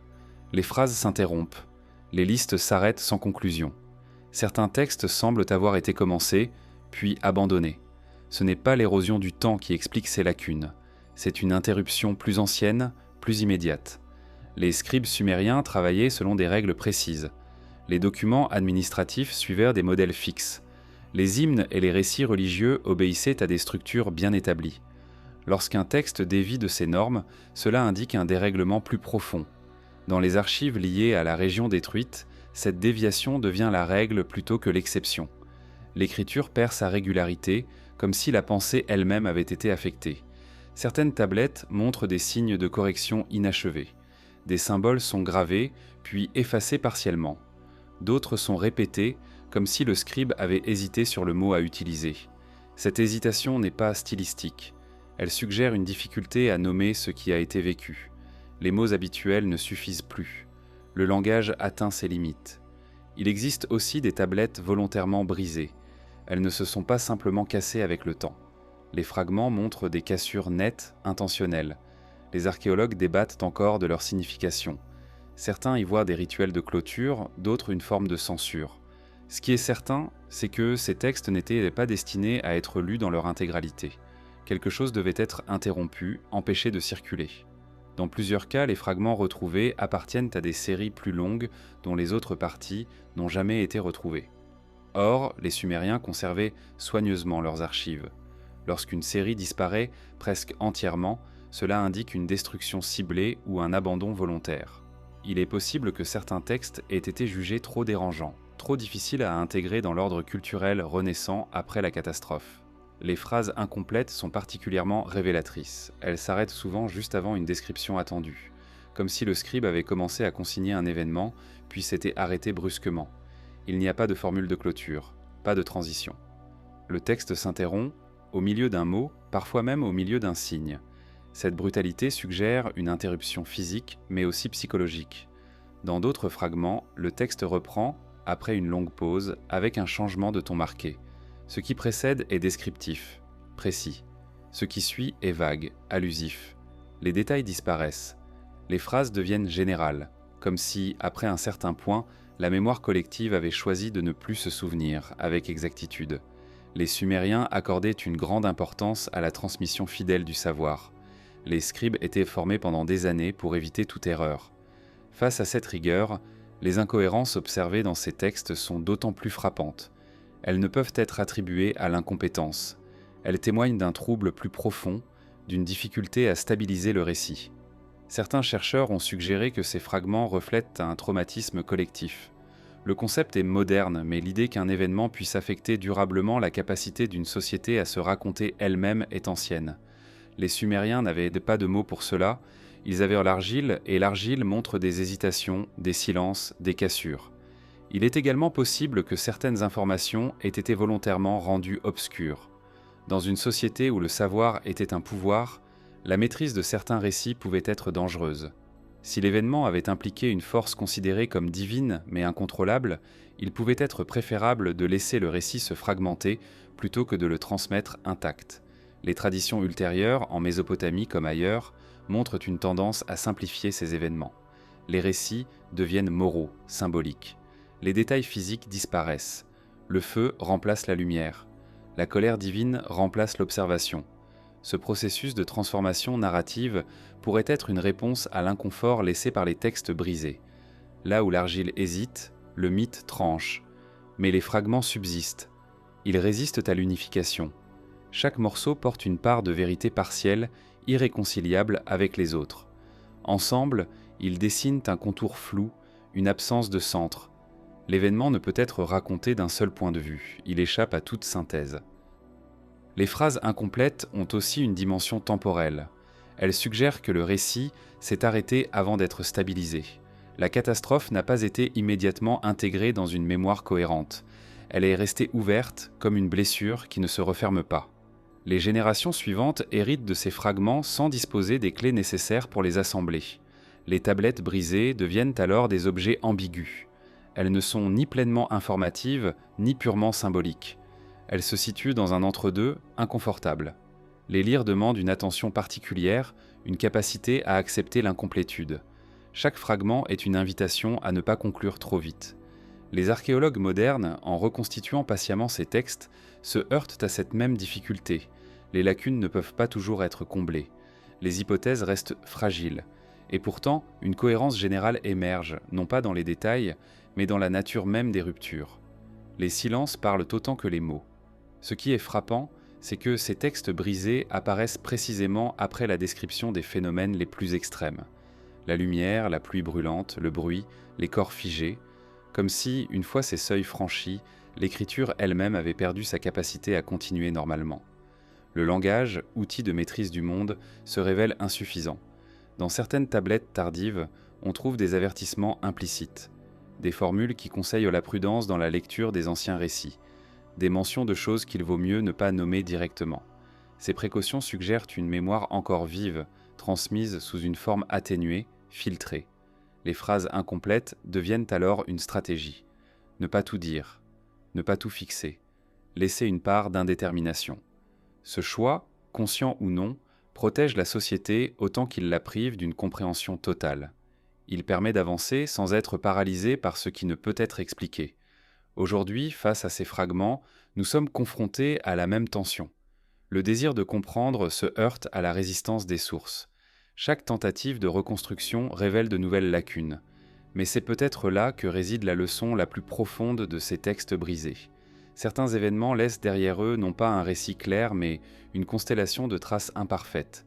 Et dans ces traces, une invitation à l'humilité. la reconnaissance que le passé n'est pas toujours un ensemble cohérent d'histoires, mais parfois un champ de débris, où chaque fragment porte une charge de sens disproportionnée. En suivant ces fragments, en acceptant leur silence, on s'approche non d'une certitude, mais d'une compréhension plus nuancée de ce que les anciens ont tenté et parfois échoué à transmettre. Car derrière les phrases incomplètes et les tablettes brisées se profile une question encore plus vaste. Si le langage a vacillé face à cet événement, qu'en est-il du savoir qui l'entourait ? Quelles connaissances ont été perdues avec ces silences ? Quelles compréhensions du monde ont été abandonnées, volontairement ou non, dans le sillage de la destruction ? Une question qui ouvre la voie vers la mémoire plus large de la Mésopotamie ancienne et vers ce qu'elle savait ou pressentait des forces capables de transformer la terre elle-même. Lorsque les textes se fragmentent et que les phrases se taisent, ce n'est pas seulement une histoire qui se brise, mais un système de savoir entier. La Mésopotamie ancienne n'était pas une civilisation naïve, gouvernée uniquement par le mythe. Elle reposait sur une accumulation patiente d'observations, de calculs pratiques, de règles empiriques transmises sur des générations. Les Sumériens savaient mesurer, anticiper, comparer. Leur rapport au monde était fondé sur la répétition et la prévisibilité. C'est précisément ce cadre qui semble avoir été ébranlé. Avant la destruction de la plaine du Sud, les textes témoignent d'une confiance certaine dans l'ordre naturel. Les cycles étaient connus. Les crues pouvaient être violentes, mais elles revenaient. Les sécheresses étaient redoutées, mais elles s'inscrivaient dans une logique compréhensible. Le ciel était observé avec rigueur, non comme un mystère insondable, mais comme un système lisible, même s'il restait sacré. Après l'événement, cette confiance se fissure. Les archives montrent une modification subtile dans la manière de consigner le savoir. Les observations deviennent plus prudentes. Les affirmations catégoriques laissent place à des formulations conditionnelles. Là où l'on écrivait auparavant ce qui allait se produire, on écrit désormais ce qui pourrait se produire. Cette évolution du langage reflète un changement profond dans la perception du monde. Le cosmos n'est plus entièrement fiable. Certaines disciplines semblent particulièrement affectées. L'astronomie, par exemple, reste pratiquée, mais avec une attention nouvelle portée aux anomalies. Les tablettes notent des écarts, des irrégularités, sans toujours proposer d'explication. Les prêtres astronomes continuent de scruter le ciel, mais leurs interprétations deviennent plus réservées. Les présages sont multipliés, comme si chaque détail pouvait désormais annoncer une rupture. L'agronomie, autre pilier du savoir mésopotamien, subit également un choc. Les méthodes éprouvées cessent de fonctionner dans certaines régions. Les textes décrivent des tentatives répétées pour restaurer la fertilité, toutes infructueuses. Cette impuissance technique est inhabituelle pour une civilisation qui avait su domestiquer des environnements difficiles pendant des siècles. Face à cette limite, le savoir accumulé perd une partie de sa valeur pratique. Il est possible que certaines connaissances aient été volontairement abandonnées. Lorsque des pratiques ne produisent plus les résultats attendus, elles peuvent être perçues comme dangereuses ou obsolètes. Les tablettes montrent des changements dans les rituels liés à la terre et au ciel. Certains rites cessent d'être mentionnés. D'autres apparaissent, plus prudents, plus axés sur l'apaisement que sur la maîtrise. Le savoir se transforme en précaution. Les bibliothèques elles-mêmes semblent affectées. Des centres de savoir importants déclinent ou se déplacent. Les archives ne sont pas toutes reconstruites. Certaines traditions scribales disparaissent sans être remplacées. Cette perte n'est pas brutale, mais progressive. Elle se manifeste par des absences, des lacunes, des filiations interrompues. Le savoir ne s'effondre pas, il s'érode. Les Sumériens avaient conscience de cette fragilité. Dans certains textes tardifs, on trouve des allusions à un âge antérieur, où les hommes comprenaient le mieux les signes du ciel. Ces références ne sont pas nostalgiques au sens romantique. Elles sont factuelles. Elles constatent une diminution, une perte de précision, comme si quelque chose s'était éloigné avec le temps. Ce sentiment de perte n'est pas généralisé à toute la civilisation. Il est localisé, lié à certaines régions, à certains événements. Cela renforce l'idée que la catastrophe de la plaine du Sud n'était pas un mythe global, mais une expérience spécifique dont les conséquences se sont diffusées lentement dans le tissu culturel. Le savoir n'a pas disparu partout, mais il a été amputé. Les traditions ultérieures tentent parfois de combler ces lacunes par des récits symboliques. Là où l'observation directe a échoué, le mythe offre une structure. Mais cette structure est différente. Elle ne cherche plus à prévoir, mais à expliquer après coup. Le savoir prédictif cède la place à un savoir interprétatif. le monde devient moins transparent. Cette transformation a des implications profondes. Une civilisation qui ne peut plus anticiper avec confiance devient plus prudente, mais aussi plus vulnérable. Les décisions politiques, économiques, religieuses se teintent d'incertitude. Les textes reflètent cette hésitation. Les rois consultent davantage les présages. Les prêtres multiplient les rituels. Le savoir se ritualise. Il est tentant de voir dans cette évolution un simple changement culturel, mais les indices matériels suggèrent une cause plus concrète. Lorsque les environnements deviennent imprévisibles, lorsque les terres cessent de répondre aux techniques éprouvées, le savoir perd sa stabilité. Il ne peut plus être transmis comme une certitude, il devient une hypothèse. Les archéologues modernes constatent que certaines techniques anciennes disparaissent sans raison apparente. Des méthodes de construction, des pratiques agricoles, des systèmes de gestion de l'eau sont abandonnés, même là où ils auraient pu rester efficaces. Cette disparition suggère une rupture dans la transmission plutôt qu'une simple adaptation. Le fil s'est rompu. La connaissance perdue n'est pas nécessairement une technologie avancée au sens moderne. Il s'agit plutôt d'un ensemble de compréhension fine, de relations subtiles entre les phénomènes, une capacité à lire le monde avec confiance. Cette capacité semble avoir été entamée par un événement qui a démontré, de manière brutale, que certaines forces échappaient à toute anticipation. Dans ce contexte, le ciel change de statut. Il n'est plus seulement un guide, mais une menace potentielle. Cette ambivalence se reflète dans les textes religieux où les dieux deviennent plus distants, plus imprévisibles. La relation entre l'humain et le cosmos se déséquilibre. Le savoir, autrefois médiateur, ne suffit plus à rétablir l'harmonie. Les générations suivantes héritent de fragments de savoir, sans toujours comprendre leur origine ou leur cohérence. Elles les préservent par respect, mais les appliquent avec prudence.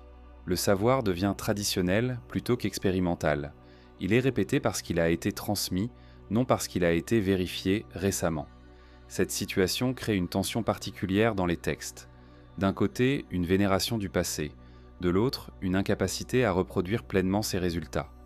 Cette tension est perceptible dans les récits qui évoquent un âge où les dieux marchaient parmi les hommes, où la communication était plus directe.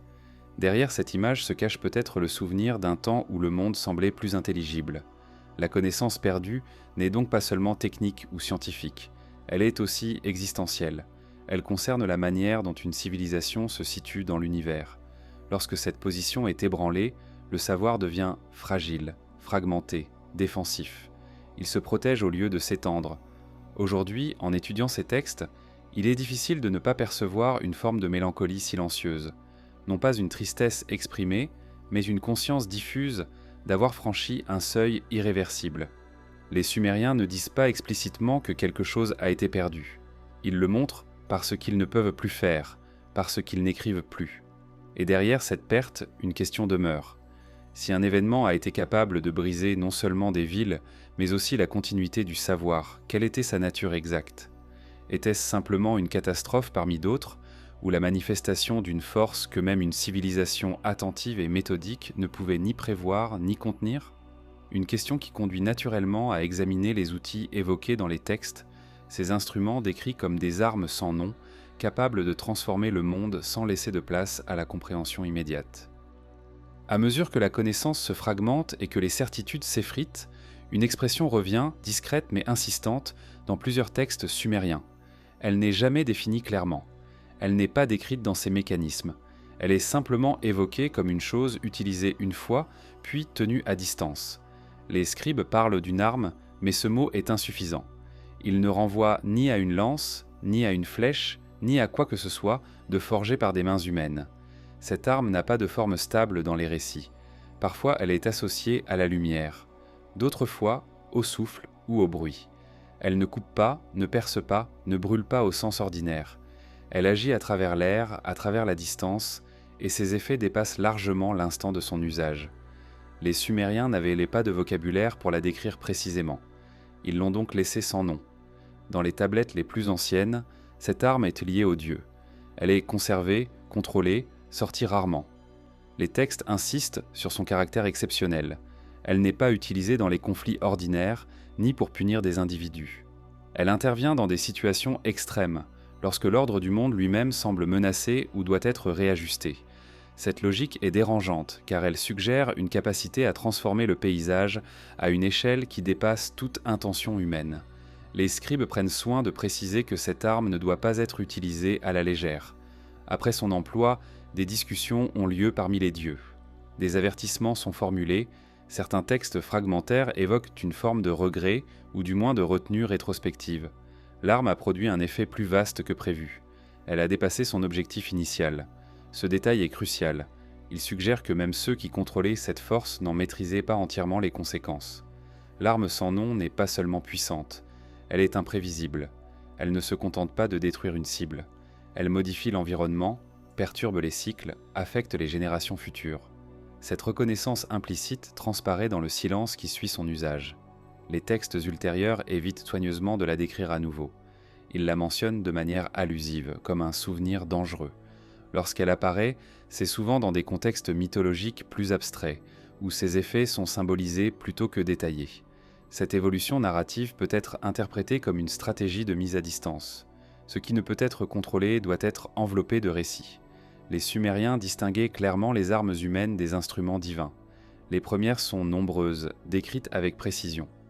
Les secondes sont rares, entourées de précautions linguistiques. L'arme sans nom appartient clairement à cette seconde catégorie. Elle n'est pas reproductible. Elle n'est pas enseignée. Elle n'entre dans aucun manuel. Elle existe en marge du savoir transmissible. Certains chercheurs modernes ont noté que cette arme est souvent associée à des termes liés au ciel, mais pas aux tempêtes ordinaires. Elle ne dépend pas des nuages, ni des vents saisonniers. Elle descend, agit, puis disparaît. Son origine est verticale, mais sa portée est horizontale. Elle affecte une zone étendue, sans distinction entre structure, être vivant ou élément naturel. Dans les tablettes administratives, ces conséquences apparaissent de manière indirecte. Des terres deviennent inutilisables. Des routes sont abandonnées. Des populations se déplacent. Ces effets ne sont jamais attribués explicitement à l'arme. Le lien est implicite, connu de tous, mais rarement formulé. Cette discrétion suggère une forme de tabou. Nommer l'arme, c'est peut-être risquer de la convoquer symboliquement. Les récits bibliques ultérieurs héritent de cette ambiguïté. Le feu et le soufre remplacent l'arme sans nom. La colère divine devient l'explication centrale.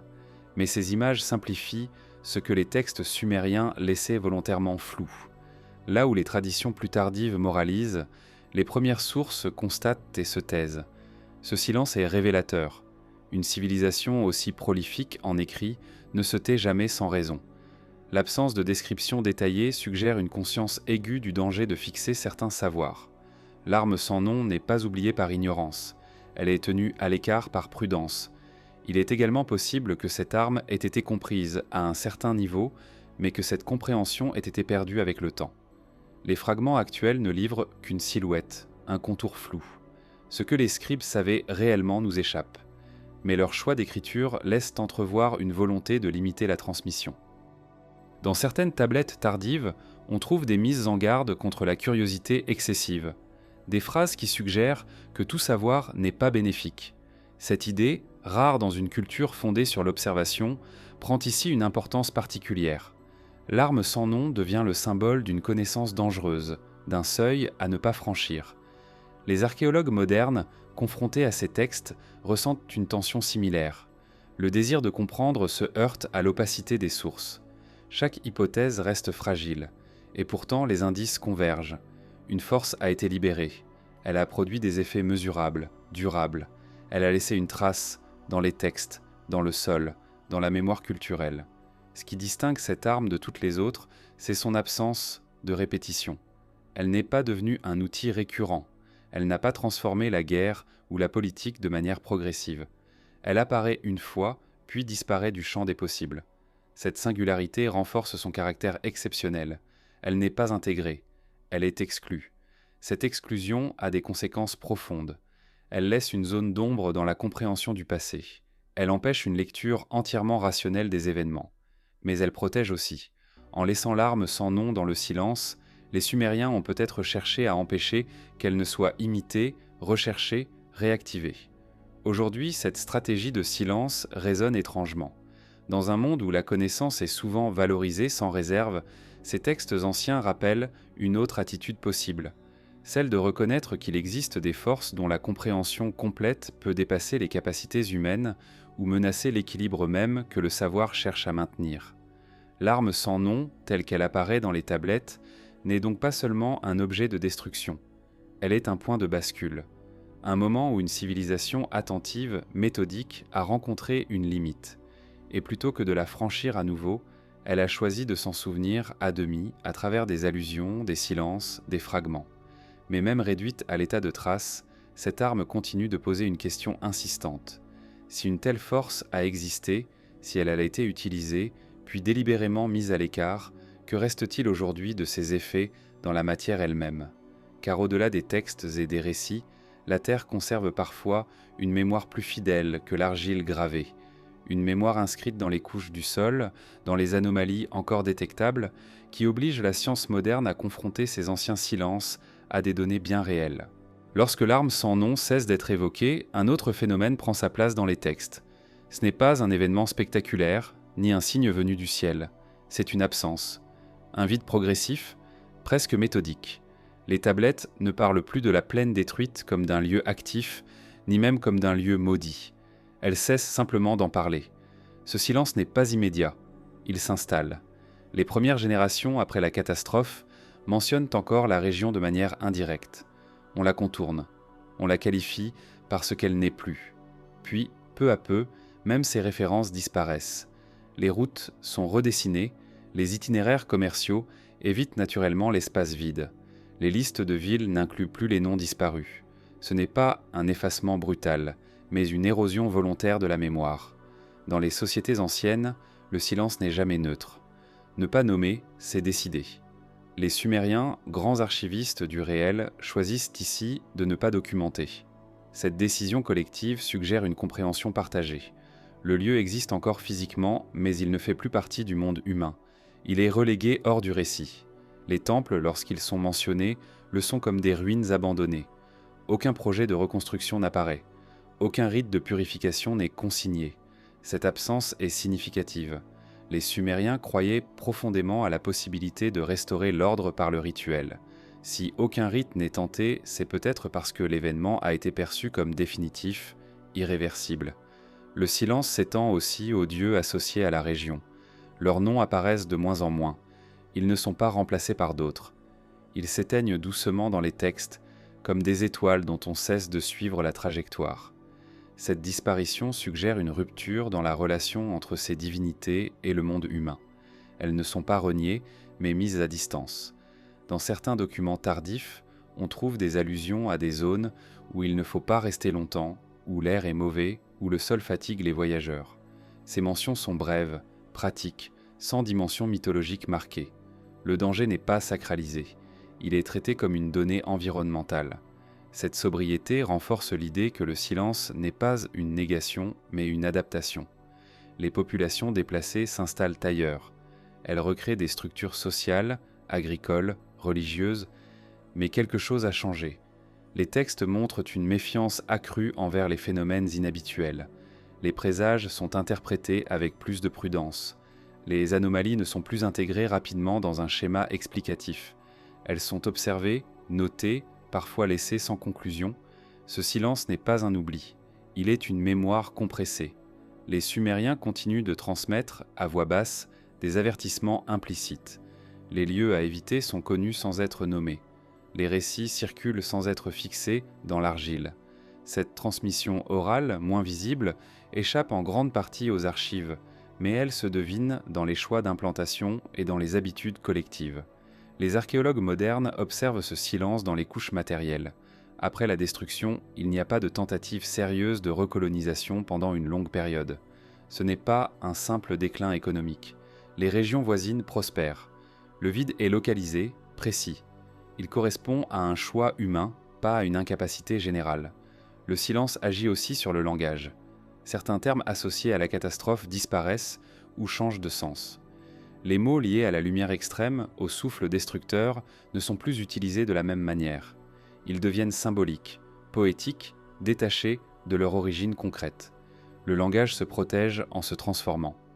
Dans les traditions plus tardives, ce silence est comblé par des récits moraux. La destruction devient un exemple, un avertissement divin. Le feu et le soufre remplacent le vide.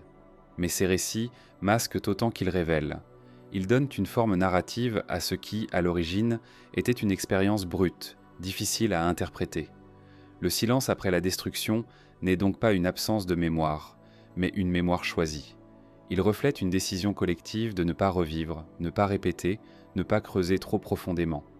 Cette décision peut sembler frustrante pour l'historien moderne, mais elle est cohérente avec une culture soucieuse de survie. Dans ce silence, la peur n'est jamais explicitement exprimée, elle se manifeste par l'évitement, par la prudence, par la transformation des pratiques. Les Sumériens ne décrivent pas une terre maudite, ils décrivent une terre qui ne répond plus, qui ne nourrit plus, qui ne protège plus. Cette description suffit à justifier l'abandon. Les générations suivantes grandissent sans contact direct avec le lieu. Pour elles, la plaine détruite est déjà un passé lointain, enveloppé de récits fragmentaires. Le silence devient une distance temporelle. L'événement s'éloigne, mais ses effets demeurent dans la structure même de la société. Aujourd'hui, ce silence pose un défi particulier. Il ne laisse pas de récit clair à analyser, seulement des absences à interpréter. Mais ces absences sont cohérentes. Elles dessinent les contours d'un traumatisme collectif, géré par la retenue plutôt que par la commémoration. Le silence après la destruction est peut-être la réponse la plus humaine possible face à une force incomprise. Plutôt que de chercher à dominer ou à expliquer, les Sumériens ont choisi de se taire, de se déplacer, de reconstruire ailleurs. Ils ont accepté une limite, et pourtant ce silence n'est pas total. Il laisse filtrer des indices, des détours, des allusions. Il invite à regarder non pas ce qui est dit, mais ce qui a été laissé hors du récit. Car derrière ce calme apparent se cache une réalité persistante. La Terre, elle, n'a pas oublié. Elle conserve des traces mesurables, des anomalies discrètes, qui attendront des millénaires avant d'être interrogées à nouveau. C'est vers ces traces, inscrites non dans les mots mais dans la matière, que l'enquête se déplace peu à peu. Car si le silence a protégé les anciens, il provoque aujourd'hui une autre forme de questionnement. Que reste-t-il sous la surface de ce qui a été volontairement tu, et que peut révéler l'examen patient du sol lorsque les textes se taisent et que seule la terre accepte encore de parler. Lorsque les textes se taisent, la terre devient l'archive principale. Elle n'écrit pas avec des mots, mais avec des couches, des ruptures, des anomalies discrètes. Là où les scribes ont choisi le silence, le sol conserve une mémoire plus lente, moins soucieuse de cohérence narrative. Cette mémoire ne cherche pas à expliquer, elle enregistre. Dans les régions associées à la destruction ancienne, les archéologues observent depuis longtemps des irrégularités difficiles à classer. Les strates ne suivent pas toujours la progression attendue. Certaines couches semblent avoir été déposées très rapidement, puis laissées intactes pendant des générations. D'autres montrent des signes de transformation soudaine, comme si un événement bref avait laissé une empreinte durable. La Terre raconte d'abord une histoire de rupture. Avant, les sols sont travaillés, remaniés, irrigués. On y trouve des traces claires d'activité humaine continue. Après, cette continuité s'interrompt. Les outils disparaissent. Les traces de culture cessent. Le sol se stabilise dans un état différent, moins hospitalier. Cette transition n'est pas graduelle, elle est nette. Dans certaines zones, les sédiments présentent des structures inhabituelles. Les grains sont agglomérés d'une manière qui ne correspond ni à une inondation classique, ni à un simple dépôt éolien. La texture est plus dense, parfois légèrement altérée. Ces modifications suggèrent une exposition à des conditions extrêmes, mais de courte durée. La terre a été affectée, puis laissée tranquille. Les archéologues ne trouvent pas partout les mêmes indices. La destruction n'a pas été uniforme. Certaines zones semblent avoir été plus exposées que d'autres. Cette distribution irrégulière correspond aux descriptions anciennes d'un phénomène concentré, non diffus. La Terre confirme ce que les textes suggéraient sans le détailler. L'événement avait des limites géographiques précises. Dans les sols proches des anciennes habitations, on observe parfois une absence de micro-organismes habituels. La vie du sol, normalement riche et variée dans les régions fertiles, semble avoir été réduite pendant une longue période. Cet appauvrissement n'est pas permanent, mais il dure suffisamment pour rendre toute reprise agricole difficile. Là encore, la Terre parle de temps long, de conséquences étendues bien au-delà de l'instant initial. Les restes de végétation fossilisée racontent une histoire similaire. Certaines plantes disparaissent brusquement des archives botaniques locales. Elles ne reviennent que bien plus tard, parfois sous des formes différentes. Ce changement suggère une sélection environnementale brutale. Toutes les formes de vie n'ont pas réagi de la même manière à ce qui s'est produit. Les minéraux eux-mêmes portent des indices. Dans certaines couches, leur structure interne diffère légèrement de celle observée ailleurs. Ces différences sont subtiles, mais répétées. Elles indiquent que la matière a été soumise à des conditions inhabituelles, puis refroidie ou stabilisée rapidement. La Terre n'exagère pas. Elle enregistre ce qu'elle subit sans interprétation. Ce qui frappe les chercheurs, c'est la concordance entre ces traces matérielles et les silences des textes. Là où l'écriture s'interrompt, le sol montre une perturbation. Là où les récits deviennent vagues, la stratigraphie devient complexe. Il y a un dialogue implicite entre ce qui a été dit à demi et ce qui a été enfoui. La Terre révèle aussi ce qui n'a pas été détruit. Certaines structures profondes restent intactes. Les fondations des villes, par exemple, ne sont pas toutes anéanties. Elles sont recouvertes, parfois écrasées, mais pas effacées. Cela suggère que l'événement n'a pas creusé, mais frappé depuis l'extérieur. La surface a été altérée plus que la profondeur. Cette distinction est importante. Elle permet d'écarter certaines hypothèses traditionnelles de destruction lente ou cumulative. La Terre parle d'un choc, pas d'une usure. D'un moment, pas d'un processus étalé sur des siècles. Elle confirme l'intuition ancienne d'un avant et d'un après clairement séparés. Dans les zones périphériques, les traces sont plus diffuses. On observe des perturbations légères, des dépôts inhabituels, mais pas de rupture totale. Cette gradation correspond à l'idée d'un centre d'impact et d'une zone d'influence. Les anciens textes, lorsqu'ils évoquent des effets ressentis à distance, trouvent ici un écho discret mais cohérent. La Terre conserve aussi la mémoire de l'abandon. Les couches supérieures montrent une absence prolongée d'activité humaine. Les animaux sauvages réinvestissent lentement l'espace. Les plantes colonisent sans être domestiquées. Ce retour progressif du vivant n'est pas guidé par l'humain. Il suit ses propres règles, souvent différentes de celles de l'agriculture ancienne. Ce processus de réensauvagement est lent. Il souligne à quel point la rupture initiale a été profonde. Les sociétés humaines, pourtant résilientes, ont jugé que le coût d'un retour était trop élevé. La Terre, laissée à elle-même, a mis du temps à retrouver un équilibre partiel. Aujourd'hui, ces zones apparaissent parfois banales. Le paysage ne porte plus de cicatrices évidentes. Mais sous la surface, les anomalies persistent. Elles ne sont visibles qu'à ceux qui savent les chercher. Elles demandent patience, méthode et une attention aux détails comparable à celle des anciens scribes. La science moderne, avec ses outils, ne fait finalement que prolonger cette tradition d'observation. Elle interroge la Terre comme les Sumériens interrogeaient le ciel. Elle note les écarts, les ruptures, les incohérences. Elle ne trouve pas toujours de réponse définitive, mais elle accumule des indices. Ce qui émerge de ces études, ce n'est pas une certitude spectaculaire, mais une convergence silencieuse. Les textes anciens et les données matérielles pointent vers un événement rare, intense, localisé, aux conséquences durables. Un événement qui ne ressemble pas aux catastrophes naturelles ordinaires connues dans la région. La Terre révèle aussi les limites de notre compréhension actuelle. Certaines anomalies restent inexpliquées. Elles ne correspondent à aucun modèle simple. Cette résistance à l'explication rappelle étrangement la retenue des scribes anciens. Face à certaines traces, la science contemporaine hésite elle aussi à conclure trop vite.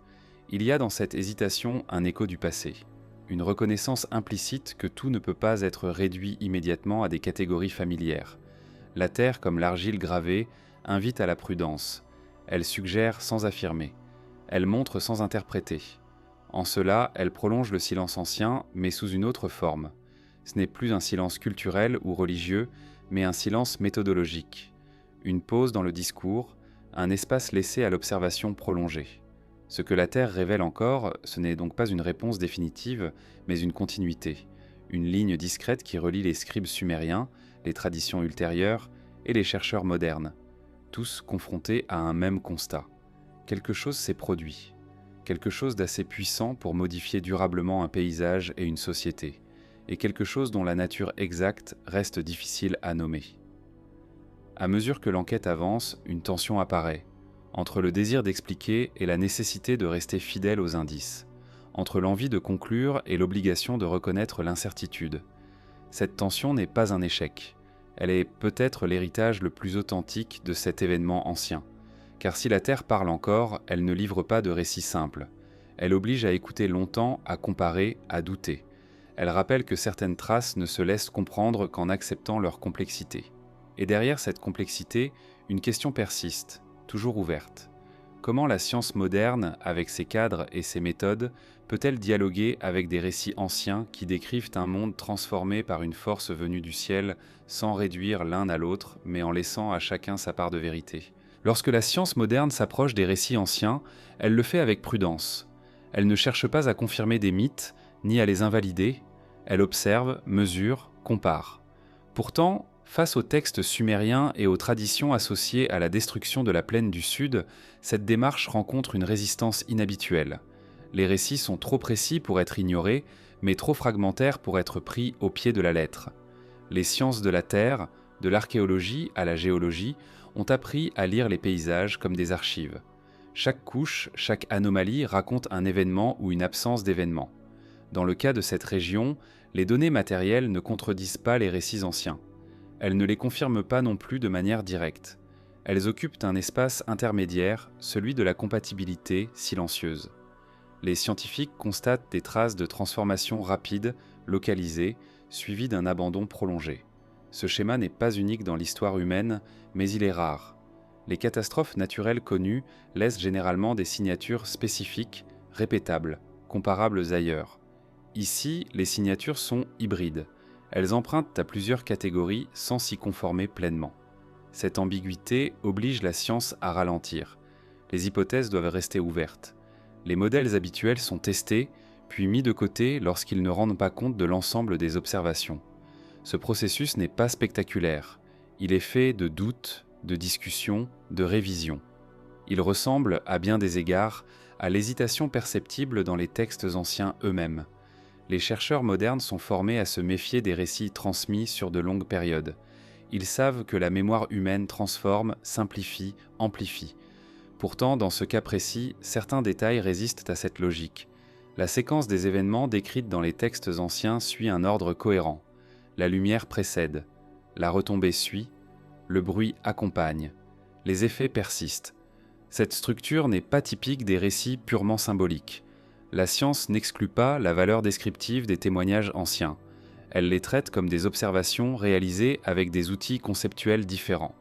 Les Sumériens n'avaient pas les cadres analytiques modernes, mais ils possédaient une capacité d'attention fine, forgée par la nécessité de survivre dans un environnement exigeant.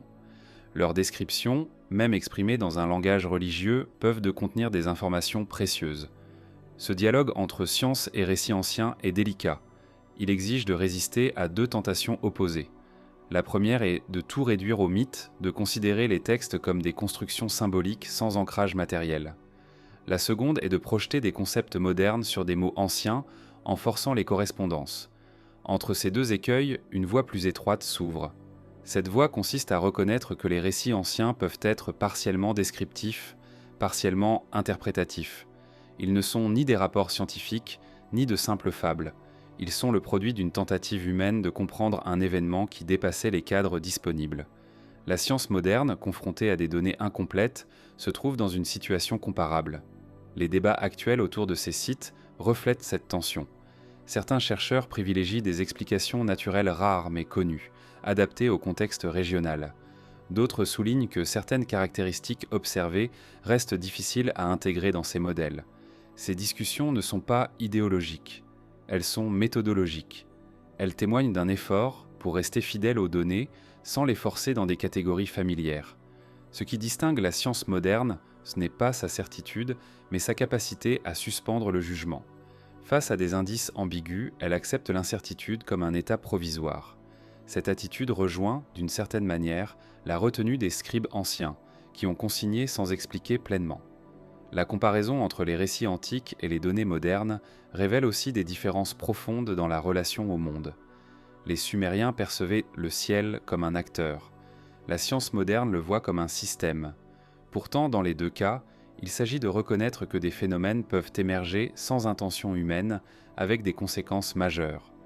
Lorsque la science étudie les effets à long terme de certains événements rares, elle constate que leurs impacts ne sont pas toujours immédiatement visibles.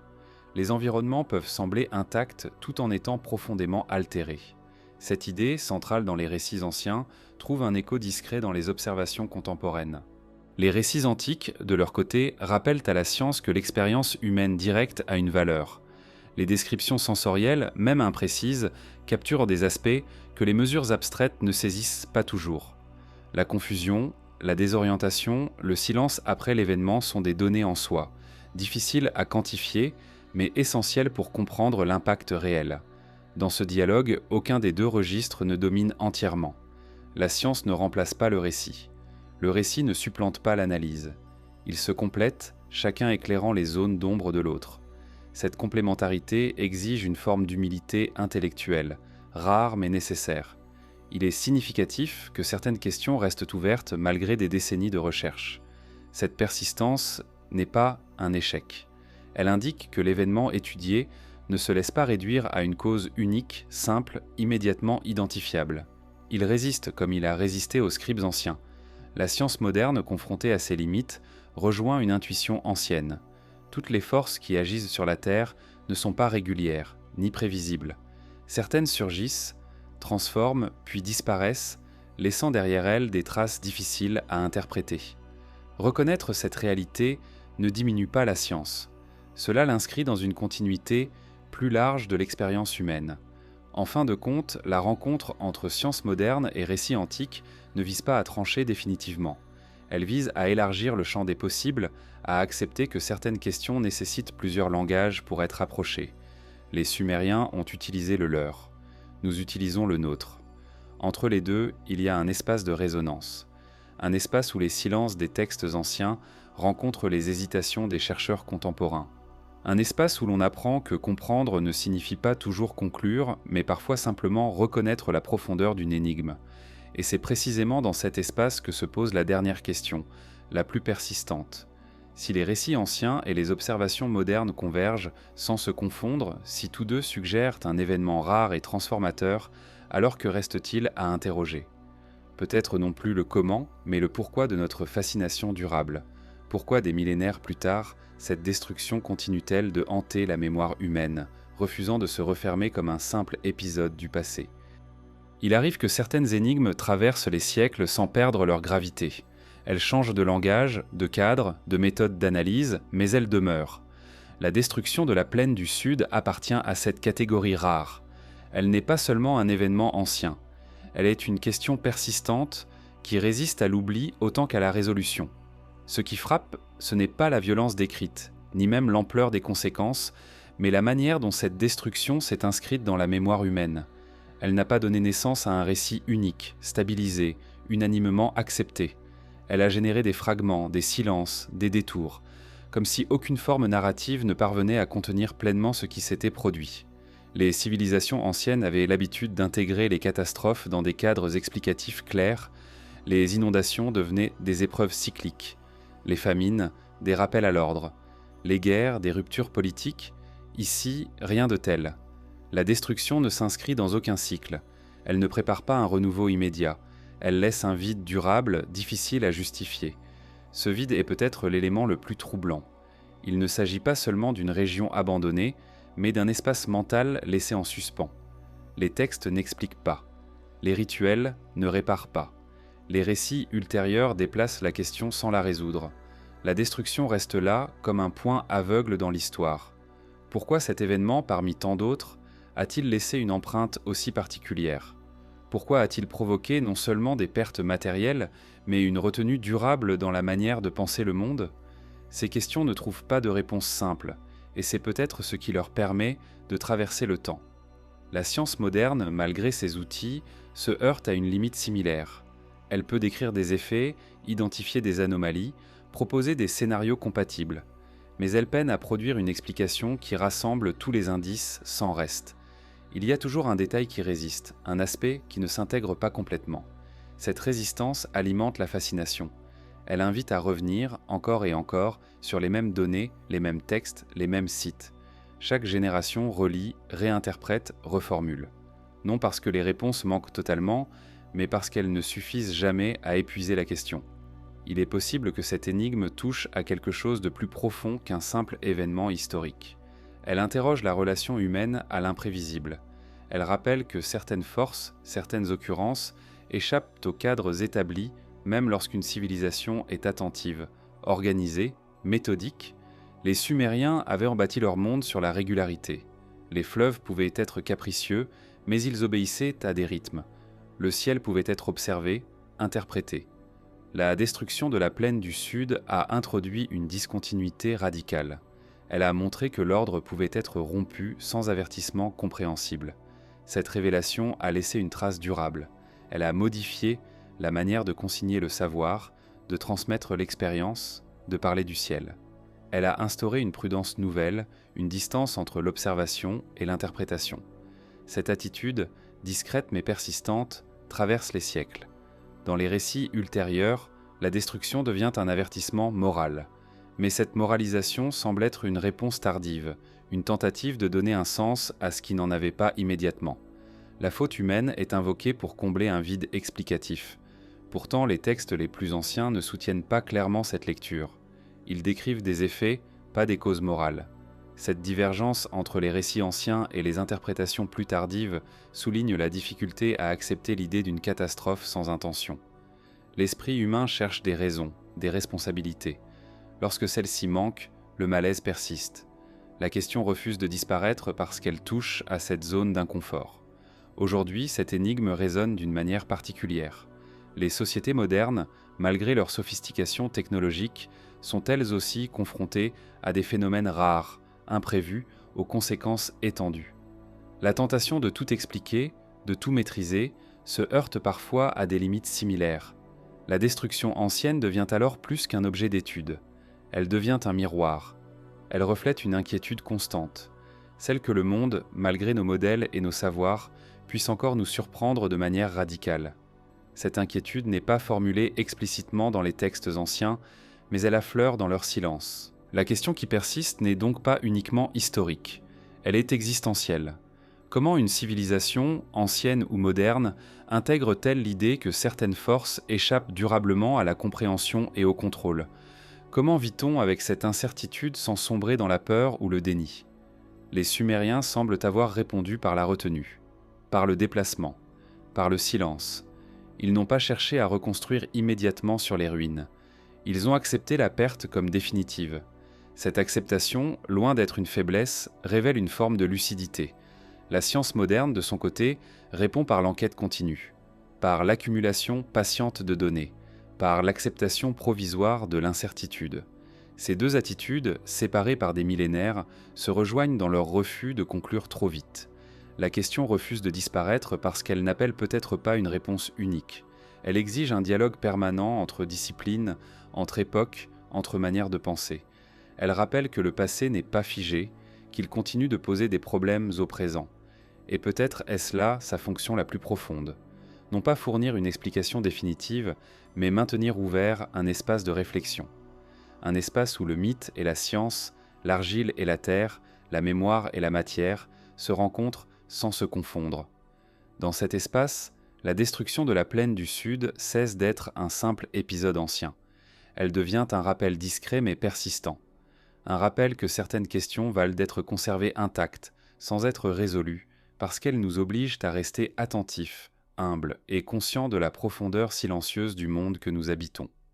Lorsque toutes les hypothèses ont été formulées, lorsque les textes ont été relus et que la Terre a livré ce qu'elle pouvait, il reste quelque chose de plus discret. Ce n'est ni une preuve, ni une conclusion. C'est une persistance, une impression diffuse que l'événement ancien n'appartient pas entièrement au passé, qu'il continue d'agir à travers la manière dont il est perçu, transmis et parfois évité. Ce qui demeure après le silence n'est pas un récit figé, mais une zone d'attention. Les Sumériens, en se taisant partiellement, n'ont pas effacé l'événement. Ils l'ont transformé en arrière-plan permanent. Une référence implicite, jamais citée directement, mais toujours présente dans les choix culturels, géographiques et symboliques qui ont suivi. Les lieux abandonnés ne redeviennent jamais centraux. Ils restent périphériques, même lorsque les conditions matérielles pourraient permettre un retour. Cette marginalisation persistante suggère une mémoire collective qui ne se dissout pas avec le temps. Elle se transmet autrement, par l'évitement, par la prudence, par des habitudes qui ne nécessitent plus d'explications conscientes. Les récits ultérieurs, en tentant de donner un sens moral à la destruction, n'effacent pas cette mémoire plus ancienne. Ils la recouvrent. Ils la rendent transmissible à d'autres cultures, à d'autres contextes. Mais sous la couche morale, on perçoit toujours une tension non résolue, une sensation que la cause invoquée n'épuise pas l'événement. Ce décalage entre explication et expérience est au cœur de ce qui demeure. Les Sumériens ont vécu quelque chose qui a excédé leurs cadres habituels. Les générations suivantes ont hérité de fragments de cette expérience sans en partager la perception directe. Cette dissociation crée un espace instable où le récit tente de combler un vide sensoriel. La science moderne, malgré sa distance temporelle, se trouve confrontée à une situation analogue. Elle observe des traces sans avoir accès à l'événement lui-même. Elle reconstruit à partir de résidus, de perturbations, de discontinuités. Elle avance par hypothèses successives, consciente de leur fragilité. Ce travail ne mène pas à une certitude, mais à une compréhension progressive de la complexité. Ce qui demeure, c'est donc une continuité d'interrogation. Une chaîne de regards posée sur le même point obscur, chacun avec ses outils, ses limites, ses présupposés. Les Sumériens ont regardé avec leurs mots et leur silence. Les traditions ultérieures ont regardé avec des récits moralisés. La science regarde avec des instruments et des modèles. Aucun de ces regards n'est suffisant seul. Il est tentant de chercher une réponse définitive, une clé unique qui viendrait fermer l'énigme. Mais l'histoire de cette destruction semble résister précisément à cette clôture. Chaque tentative de conclusion ouvre une nouvelle question. Chaque explication laisse un reste. Cette résistance n'est pas un échec de la recherche. Elle est une caractéristique de l'objet étudié. Certaines expériences humaines ne se laissent pas enfermer dans un cadre unique. Elles dépassent les catégories disponibles au moment où elles se produisent et continuent de les dépasser par la suite. La destruction de la plaine du Sud semble appartenir à cette catégorie. Elle agit comme un rappel constant des limites de la compréhension humaine. Ce rappel n'est pas dramatique. Il est discret, presque apaisé. Les textes anciens ne crient pas. La terre ne proteste pas.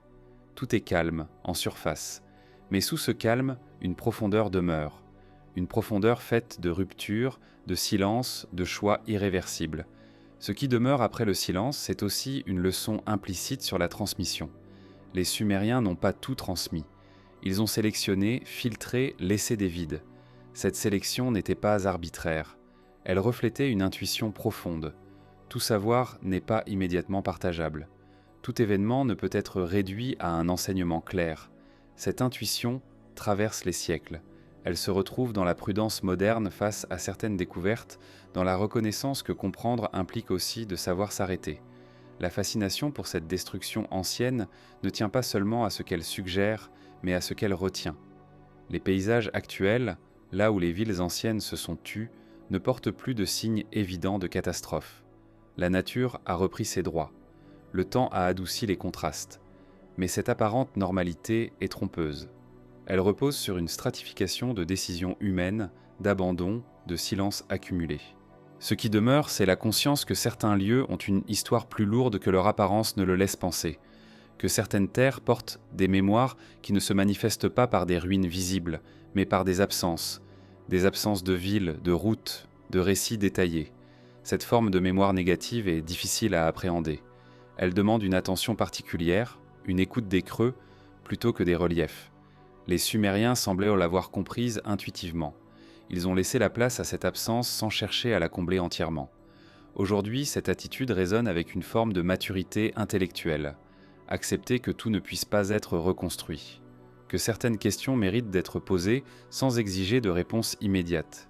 Que le silence peut être porteur de sens au même titre que la parole. Ce qui demeure après le silence, c'est donc un espace ouvert. Un espace où le passé continue de dialoguer avec le présent, où les récits anciens ne sont ni confirmés ni rejetés, mais écoutés comme des témoignages d'une expérience limite. Dans cet espace, la destruction de la plaine du Sud cesse d'être un mystère à résoudre.